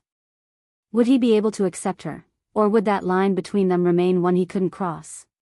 Sometime later, after eating breakfast, they made their way to the exit. "Brother, do you think I'll be able to see you again soon?" she asked. He nodded and said, "I'll try to meet you again before I return to my journey." "Okay. It's a promise." Yu-ro suddenly embraced him tightly. "Take this before you go." Yuan retrieved a spatial ring and offered it to her. "What's this?" she asked. "There are a few treasures inside that will help you if you ever get yourself into trouble that you cannot handle." "Thank you." Once Yu-ro left, Yuan also left the myriad of techniques and returned to the super-perfect physique tempering sect. "Wow, I didn't think you'd spend an entire month with Yu-ro," Liuxiang remarked when he returned. "A month is nothing if you consider how long we've been apart," he said. "That's true. What are you going to do now?" Meixiu asked. "I'll stay at this sect for a little longer. Also, there's still someone I need to talk to." "Oh, you mean Jinxi?" Liuxiang said. He nodded and said, "She's definitely waiting for me." "Good luck," Meixiu said. Yuan left to find Li Jinxi shortly afterward. After asking around, he made his way to the training grounds, but not the one reserved exclusively for the sect leader. Instead, he headed to the grounds designated for sect elders, where Li Jinxi was known to train. She often sparred with the elders, as none of the regular disciples were strong enough to challenge her. When he arrived, Li Jinxi was in the middle of a sparring match with a sect elder who was at the bronze immortal stage while only being at the peak of divine ancestor herself. Moreover, though faint, Li Jinxi was unmistakably using immortal qi. No matter how many times I witness it, it still amazes me how she can wield immortal qi at her current cultivation level. She's a true prodigy. I heard she had just stepped into the divine realm when she joined the sect around 5 years ago. If she'd arrived a few years earlier, she might already be an immortal by now. Her combat experience is frighteningly high for someone her age. I heard she's not even 100 years old, yet she fights like someone who's lived through millennia of battle. Yuan could hear the murmurs of the sect elders watching from the sidelines, their voices laced with awe and deep respect for Jinxi's talent and rapid rise. Eventually, the sparring ended in a draw. As amazing as always, Lady G. The sect elder clasped his hands together and gave her a polite bow. Thank you for your time. Jinxi returned the bow. No, the pleasure is mine. It's an honor to exchange swords with a genius like you. By the way, my grandson, who's a core disciple here, asked me to. The sect elder abruptly stopped mid-sentence, his gaze shifting as he noticed Jinxi had turned her head, her attention clearly fixed elsewhere. Everyone quickly noticed her sudden distraction and turned to see what had caught her attention, only to find an unfamiliar, strikingly handsome man standing there, someone none of them recognized. I didn't think you'd actually come see me, Jinxi suddenly said. Why wouldn't I? You visited everyone but me, and that was a month ago. I was going to visit you sooner, but I ended up staying with you for longer than anticipated. Relax, I'm aware. I was just joking with you. Yuan was speechless. Jinxi wasn't the type to joke around. How much has she changed since we last met? He wondered inwardly. Do you remember our arrangements? Jinxi suddenly asked. Of course. I'll take you on any time. Then meet me at the place you sparred with Senior Kelan a month ago tomorrow, she said before flying away. Yuan could only stand there with a dazed look on his face. Excuse me, but who are you? One of the sect elders suddenly asked, snapping him out of his daze. I'm just a guest. After saying that, Yuan activated Shadow Veil and disappeared before them like a ghost. The following day, Yuan made his way to the White Space training ground.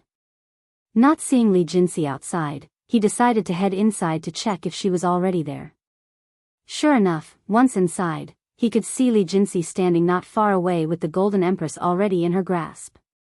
Before we begin, I want to make one thing clear. Fight me with everything you have from the very start, Jinxi said calmly, her gaze locked with Yuan's. If you hold back or look down on me, I won't forgive you. Yuan gave a silent nod in response, his expression unreadable.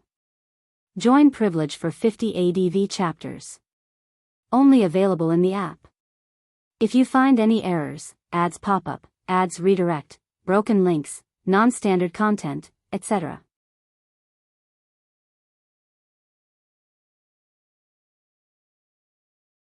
Chapter 2004, Jinxi's True Feelings. Chapter 2004, Jinxi's True Feelings, come at me whenever you're ready. Jinxi said as she unleashed her full cultivation and as much immortal chi as she could muster without going out of control.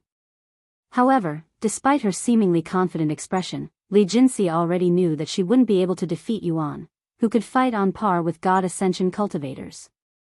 In response, Yuan retrieved number 1 under heaven and activated God of War's astral arts from the get-go.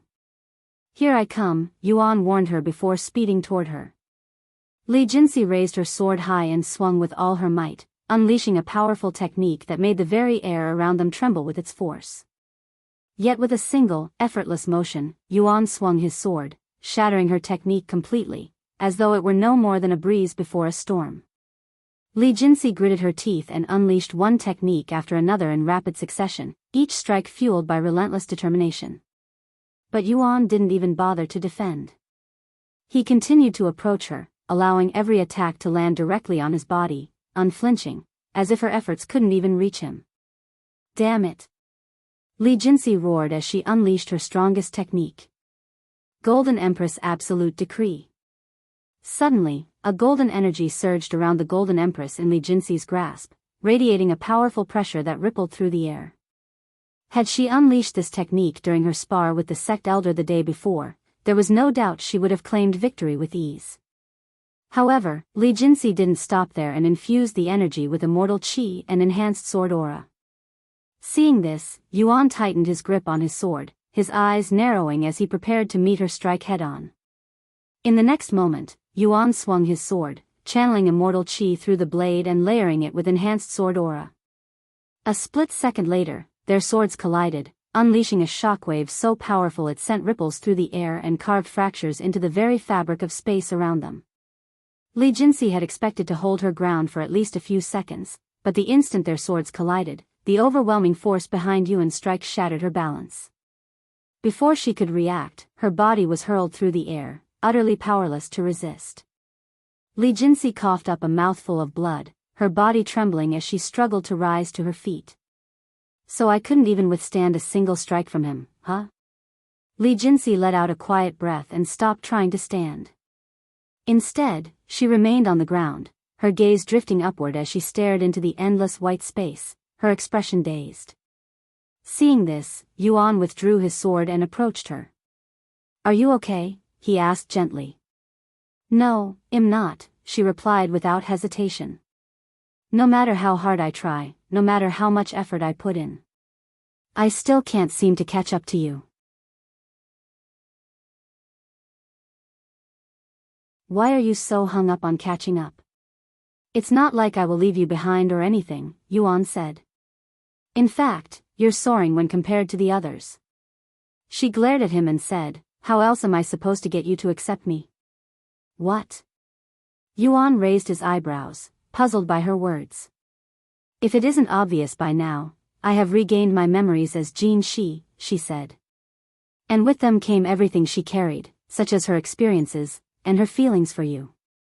I'm well aware of that, but those memories belong to your previous life." "So what?" she snapped, her voice trembling with frustration. "Are you saying I should just cast aside everything I felt and experienced back then? Even if that life ended and we've been reborn, we're still the same soul, still the same people." She took a breath, her eyes locked onto his. "What about Meixiu and Liuxiang? You accepted them in this life. So why can't you accept me?" Yuan let out a quiet sigh and said, "While it's true that my feelings for them have strengthened after regaining my memories, I've known and loved them long before my memories returned. Their feelings for me, they were already there, even before they began recalling anything from their past lives." He paused for a moment, his gaze steady as he continued. "But you..." He stopped there, not because he didn't want to continue, but because he couldn't. Yuan didn't know Jinxi's feelings well enough to say more. When they had first met, she had seemed like nothing more than a battle fanatic. Their relationship had never felt like anything deeper than companionship, similar to how he viewed the other members of the Demon's Sealing faction, though perhaps, just slightly more. If Jinxi's feelings for him had only awakened after regaining Jinxi's memories, then to Yuan, it felt less like love born naturally, and more like something inherited, even forced, and he wasn't sure how to respond to it.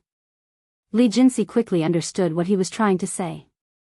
"So you think I only feel this way because of my past life?" she asked, her voice tight with emotion.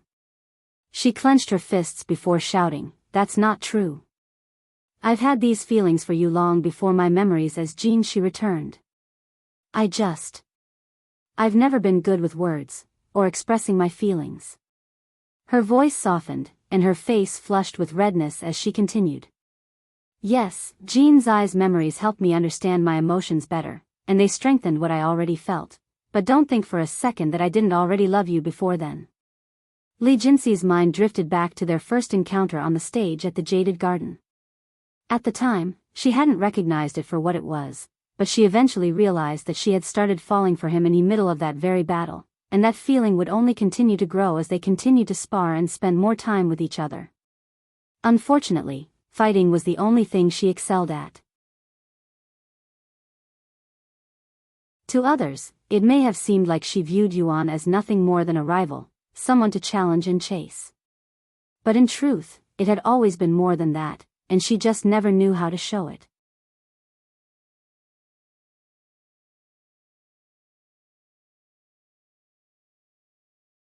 Chapter 2005, A New Addition to the Family.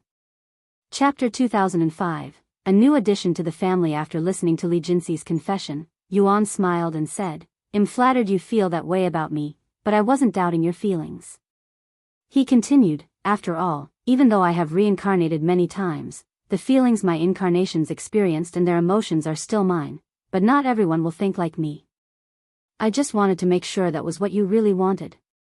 I am certain that's what I want, she responded with a serious face. I see. So. Li Jinxi sat up and stared at him intently, clearly waiting for his response.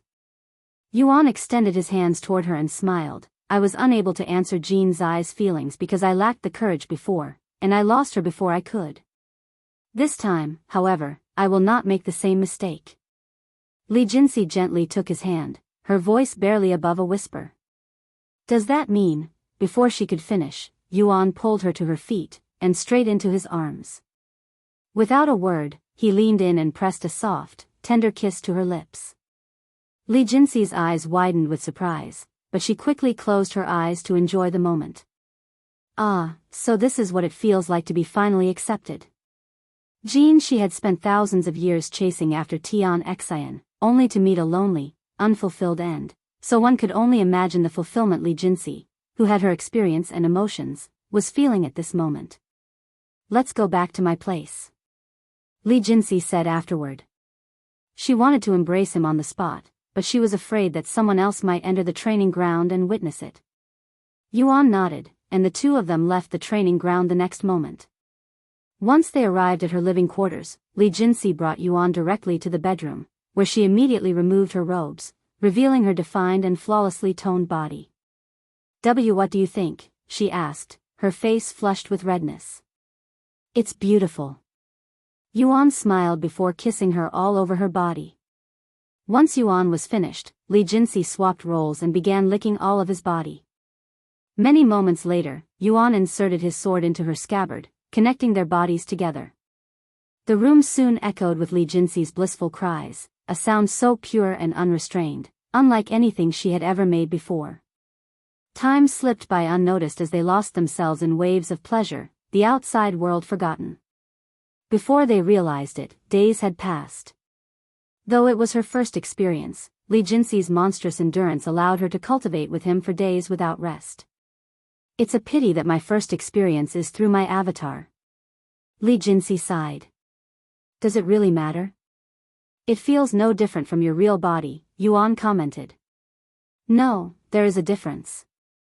Yuan couldn't refute her words. Once a cultivator reached a certain level, the subtle flaws in an avatar became apparent. Though it might feel identical to a real body at first, there were nuanced differences. After all, no matter how powerful a formation might be, it was impossible to perfectly replicate one's physical body using only the soul. What are you going to do now? Li Jinxi asked him. I'll continue to stay here until I have a solid plan. I see. By the way. Li Jinxi paused, a hint of nervousness creeping into her voice. Which of us is going to tell Meixiu and Liuxiang about this? Caught up in the moment, she had completely forgotten that Yuan already had two official partners. And now, she had crossed that line with him, without ever speaking to them first. Yuan smiled and said, we can do it together. Do you think they'll be angry? She asked. It's not impossible, but it's unlikely, since they're just like you. Li Jinxi felt slightly better and silently nodded, but she wasn't completely relieved. Some time later, Yuan and Li Jinxi met up with Meixiu and Liuxiang. This might be sudden, but I've decided to accept Li Jinxi into the family, Yuan said, getting straight to the point without hesitation. Liuxiang and Meixiu didn't respond immediately. Instead, they turned to face each other and exchanged silent glances, their expressions unreadable. Sorry, I know I should have come to you two first for permission, but just as Li Jinxi opened her mouth to speak, Liuxiang smiled and said, why do you need our permission? It's not like we own him. If he accepted you, then that's that. Meixiu nodded and added, we have long accepted the fact that hell add more people into the family. Honestly, I'm a little surprised it took this long. Liuxiang chuckled and continued, right? I was expecting you to join the family long ago. Li Jinxi was speechless. She never thought they'd be so calm and accepting. However, now that she thought about it, the two of them wouldn't have been able to coexist with each other if they couldn't accept Yuan having multiple partners. Anyway, welcome to the family, Jinxi, Meixiu said. Thank you. Li Jinxi didn't know what else to say. So, who else do you plan on adding to the family? Liuxiang turned to look at Yuan. He responded with a weird smile, don't make it sound like I have a list of potential partners. I don't have anything planned. Considering how many lives you've lived, I wouldn't be surprised if we have a few more additions to the family soon, she chuckled. After chatting for a while, Li Jinxi and Liuxiang eventually returned to their own living quarters, leaving Yuan to spend the week with Meixiu. The following week, he devoted his time to Liuxiang, and then to Li Jinxi the week after. In the blink of an eye, 2 months had passed, and it was once again time to visit Yu Rou and the others at the myriad of techniques. However, upon their arrival, an unexpected figure appeared. Yuan? You're back? It was none other than Senior Bai.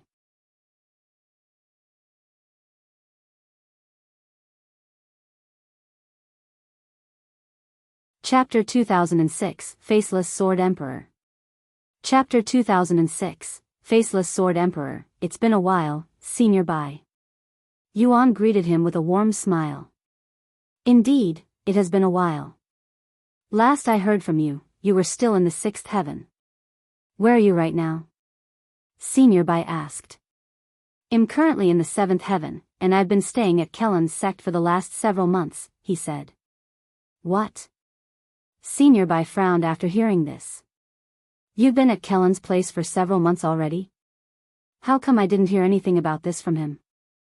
Oh, he went into seclusion shortly after I showed up. Senior Bai rubbed his eyes and sighed, that meathead, he should have at least notified me about your return before he went into seclusion. Yuan chuckled before asking, how have you been? Same as usual, but I've been spending more time at my sect, he said. Your sect, that would be the gates of heaven, correct? Yuan recalled participating in a trial that required him to fight a disciple from this sect. Yes, that's correct. Whenever you have the time, you should visit. There's one within the 7th heaven, as well. As well?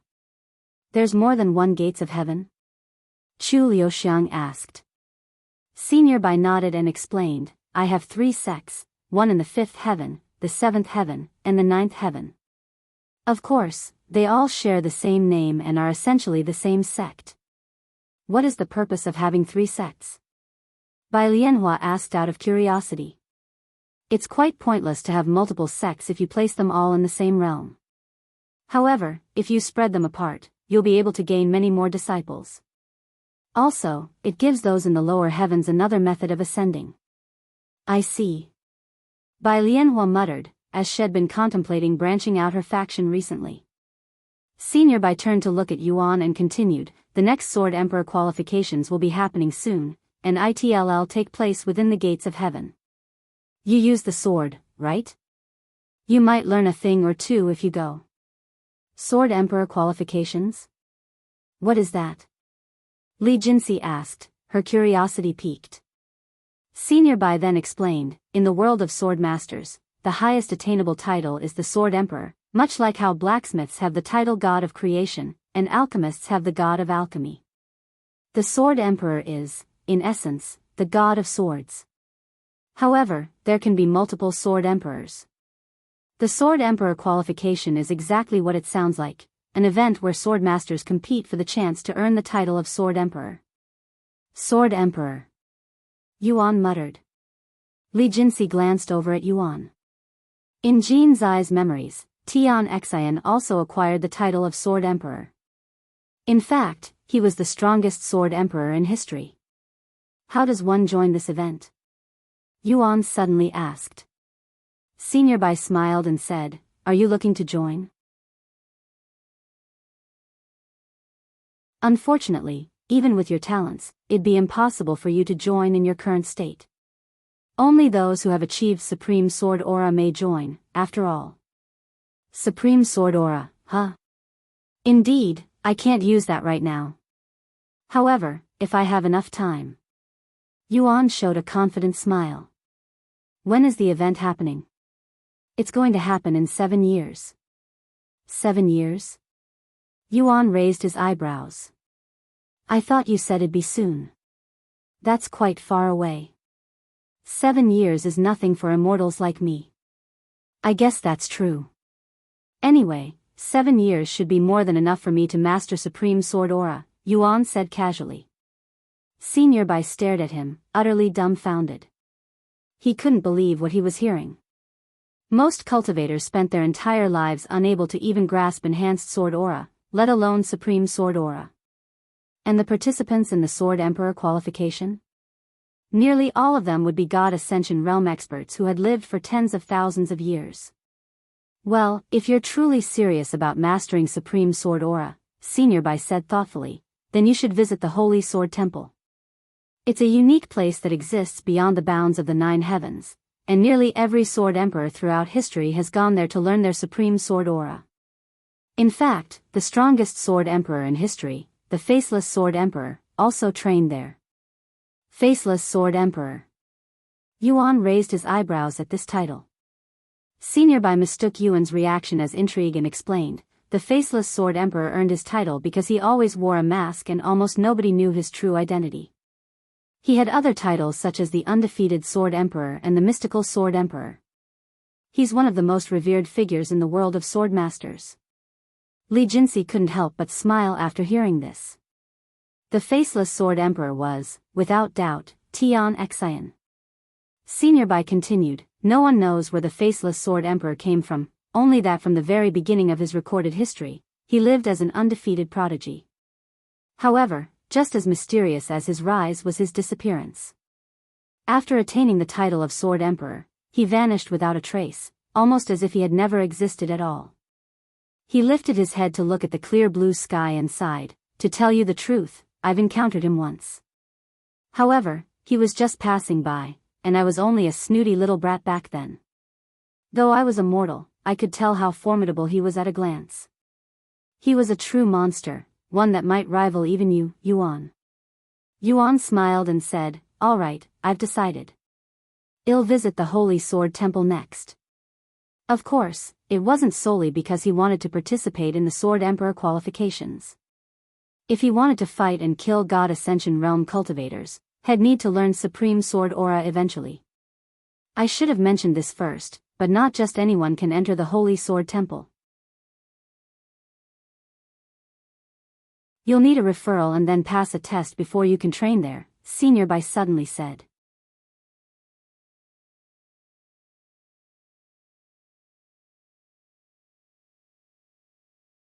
Chapter 2007, The Great One's Appearance. Chapter 2007, The Great One's Appearance, Referral? From whom? Yuan asked. Only sword emperors and reputable sword masters are allowed to give out referrals. Fortunately, we have someone in the faction who can give you a referral.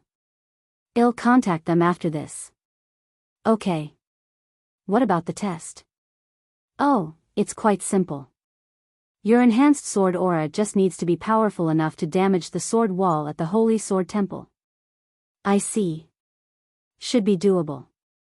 By the way, what is your cultivation at right? Senior Bai stopped his sentence midway when Yuan exuded some of his cultivation, as had been suppressing it. Peak of Immortal Ascension? Senior Bai almost couldn't believe his eyes. The last time they met, Yuan was still in the spirit realm. His cultivation increased by an entire major realm in less than a decade? At this rate, he'll become an immortal by our next meeting. Is my cultivation not enough? Yuan asked. No, there shouldn't be any problems as long as you can use enhanced sword aura. Yuan nodded. Then there's no problem. He showed off his enhanced sword aura, which had reached its maximum mastery long ago. Even in the 9th heaven, only a handful of prodigies have ever managed to attain enhanced sword aura before reaching the immortal realm, Senior Bai said, swallowing nervously. But none of them could hold a candle to your level. That's only natural, Liuxiang remarked in a prideful tone, acting like she was the one being praised. By the way, about what happened at the Dragon Spiral Mountain. Senior Bai suddenly brought up the topic, his tone more serious now. It was an incident witnessed by the celestial overlords, after all. Are you okay? Do you know why the Heavens Mandate and the Celestial Emperor showed up, even causing such a major scene? Though Yuan trusted Senior Bai deeply enough to entrust his life to him, he chose not to reveal everything. He didn't want to drag him into such a dangerous matter, especially with the Celestial Overlord situation. I don't know why, but I think the Celestial Emperor doesn't want me in the 9 heavens, he said while shaking his head. Senior Bai became silent. He was aware of the Celestial Emperor's curse, and while he never figured out why the Celestial Emperor would target Yuan, he knew there was something between them. If you ever find yourself in a situation that you cannot handle alone, don't hesitate to rely on us, on the Celestial Overlords. Regardless of your rank, you're still one of us, so as long as you didn't commit any crimes, we'll back you with our full power. Senior Bai could tell that Yuan wasn't revealing everything, but he didn't press. He trusted Yuan, and believed that, when the time was right, he would share the truth on his own terms. Yuan offered a grateful smile and said, "I'll keep that in mind." "Thank you. Anyway, I won't intrude on your time any longer. I'll leave now to speak with that individual who will give you a referral." With that, Senior Bai left shortly after. "Looks like you'll be busy again soon, brother." Yuro sighed. Senior Bai didn't mention how long it'll take for him to get that referral, so I might still have some time left to spend with you, he said. Not wanting to waste any time, they began chatting with each other, talking about their recent experiences and future plans. Eventually, everyone but Yuro and Yuan left. The siblings spent the next week with each other like their last meeting.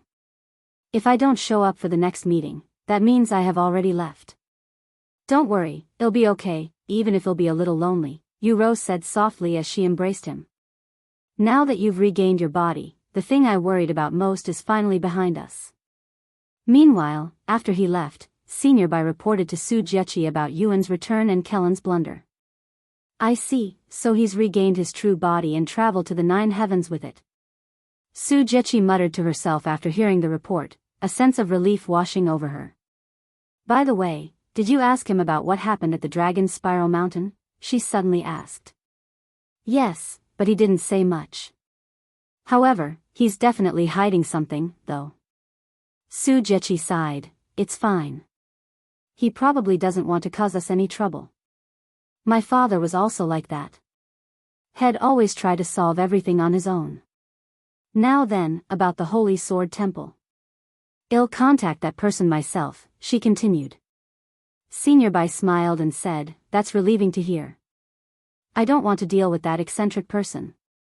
"I know," she calmly remarked. Some time later, after finishing her current work, Su Jiechi left to find this eccentric person to give Yuan the referral. Meanwhile, at the Azure Dragon clan, just as peace had become the norm, an unfathomable presence suddenly descended out of nowhere, blanketing their entire territory in a suffocating pressure. Upon sensing the overwhelming presence, everyone in the city froze in terror. Not a single soul dared to move, let alone glance around in search of the source, as immense fear gripped their hearts. Zhao Zhenhai and the others immediately stopped their cultivation and rushed out of their residences, moving toward the source of the presence, which was rapidly closing in on them. However, despite the audacity with which this individual had unleashed their presence across the Azure Dragon clan's territory, not a single member felt offended, nor did they approach with anger. Instead, they felt a deep sense of humility, as if standing in the presence of something far beyond themselves. Moments later, Zhao Zhenhai and the other clan members came face to face with the individual. He stood half-naked, his upper torso exposed, revealing a physique so flawless it was as though heaven itself had craved it.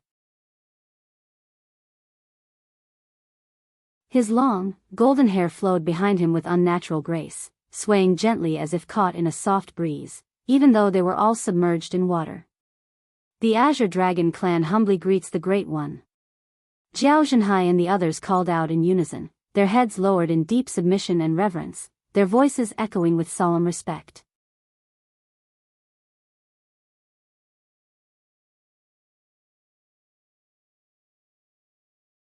Chapter 2008, The Great One's Appearance, 2. Chapter 2008, The Great One's Appearance, 2. Despite the Great One's seemingly sudden appearance, the Azure Dragon clan was not surprised at all.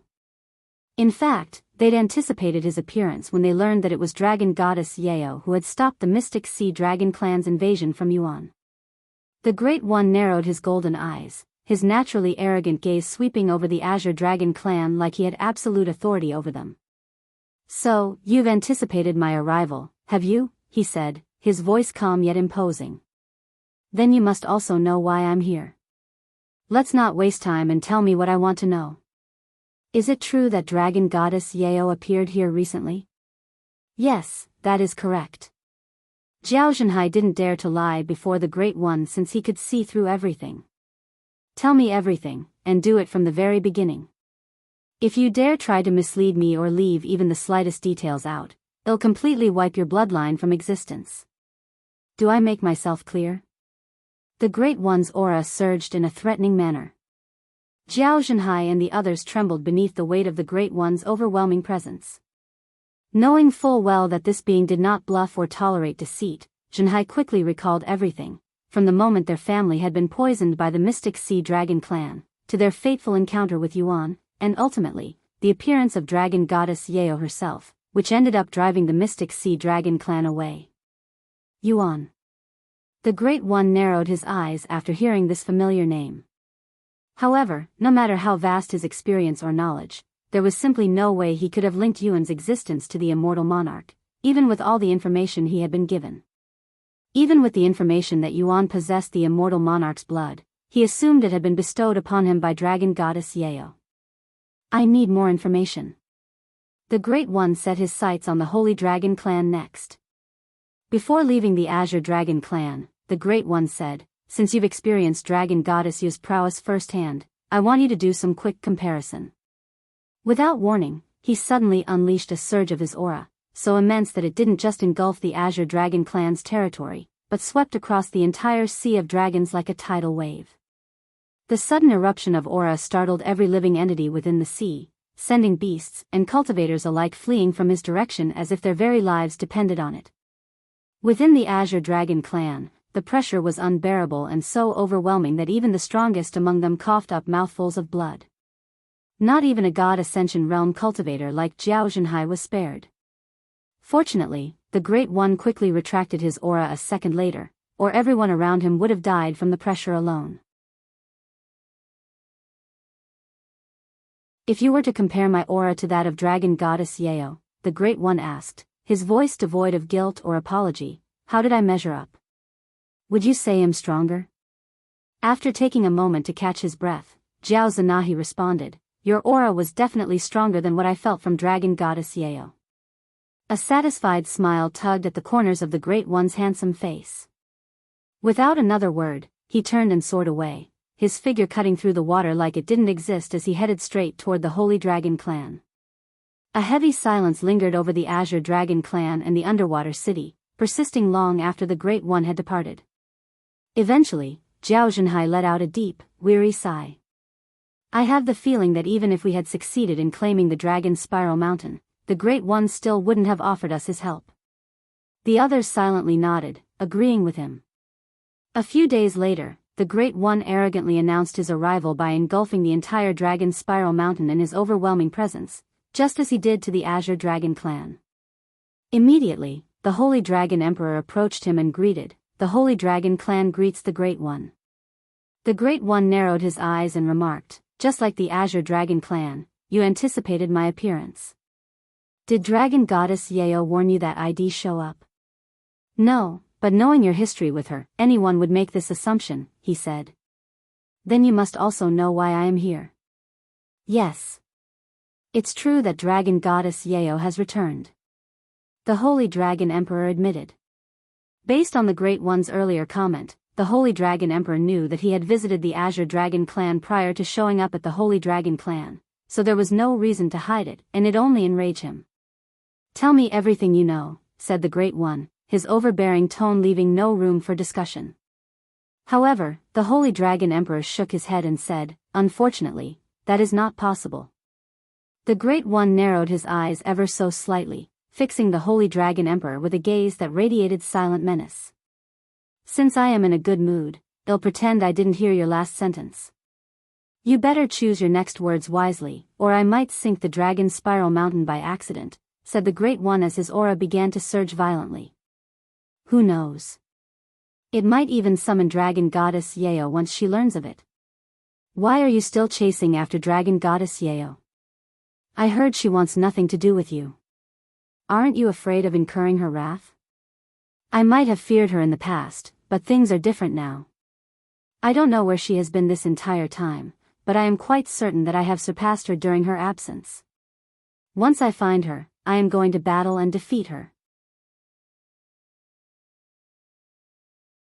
In the past, when the Great One pursued Dragon Goddess Yao, she would always say that she'd only accept someone stronger than herself, hence why had started collecting treasures and using them to strengthen himself.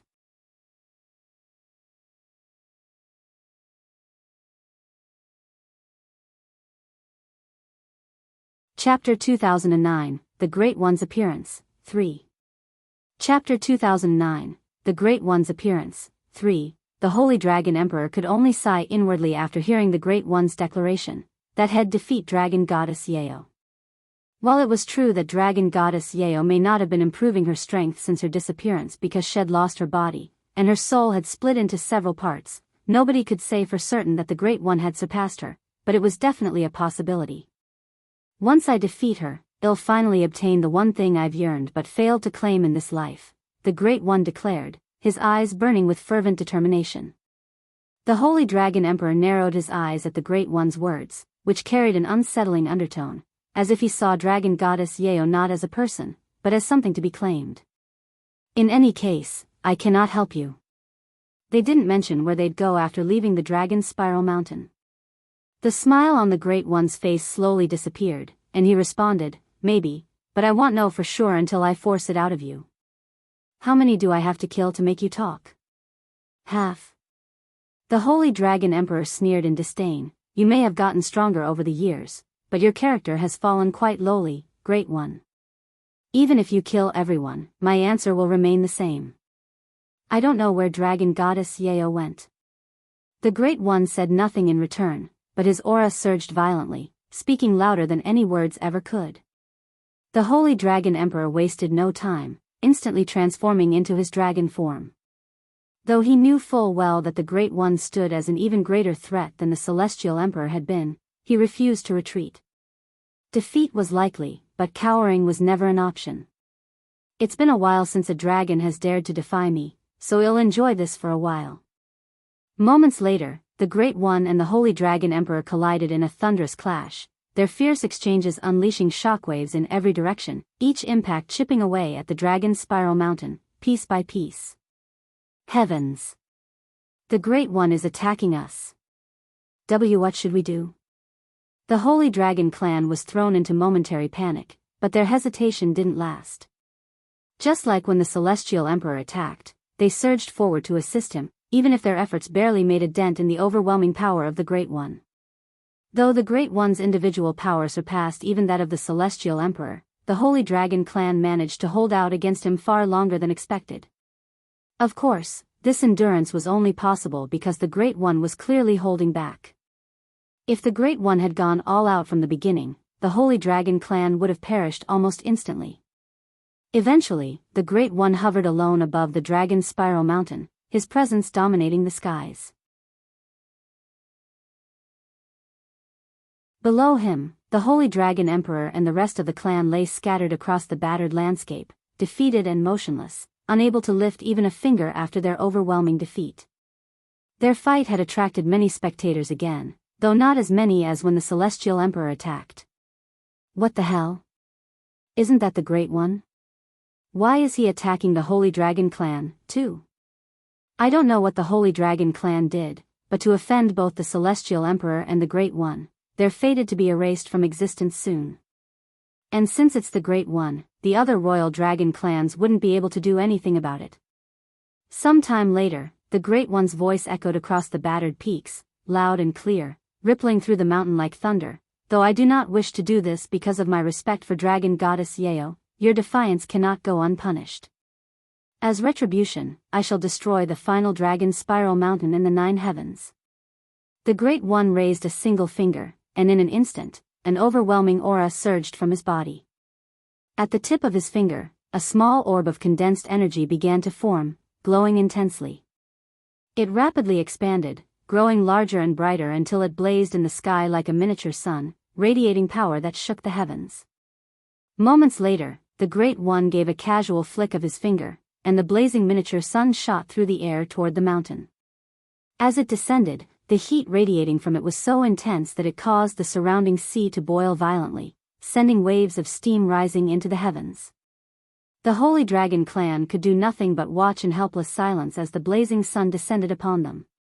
One by one, they began to close their eyes, not out of fear, but in solemn acceptance of the death they could no longer escape. However, amid the chaos and impending doom, a lone figure silently appeared between the descending sun and the dragon's spiral mountain like a ghost.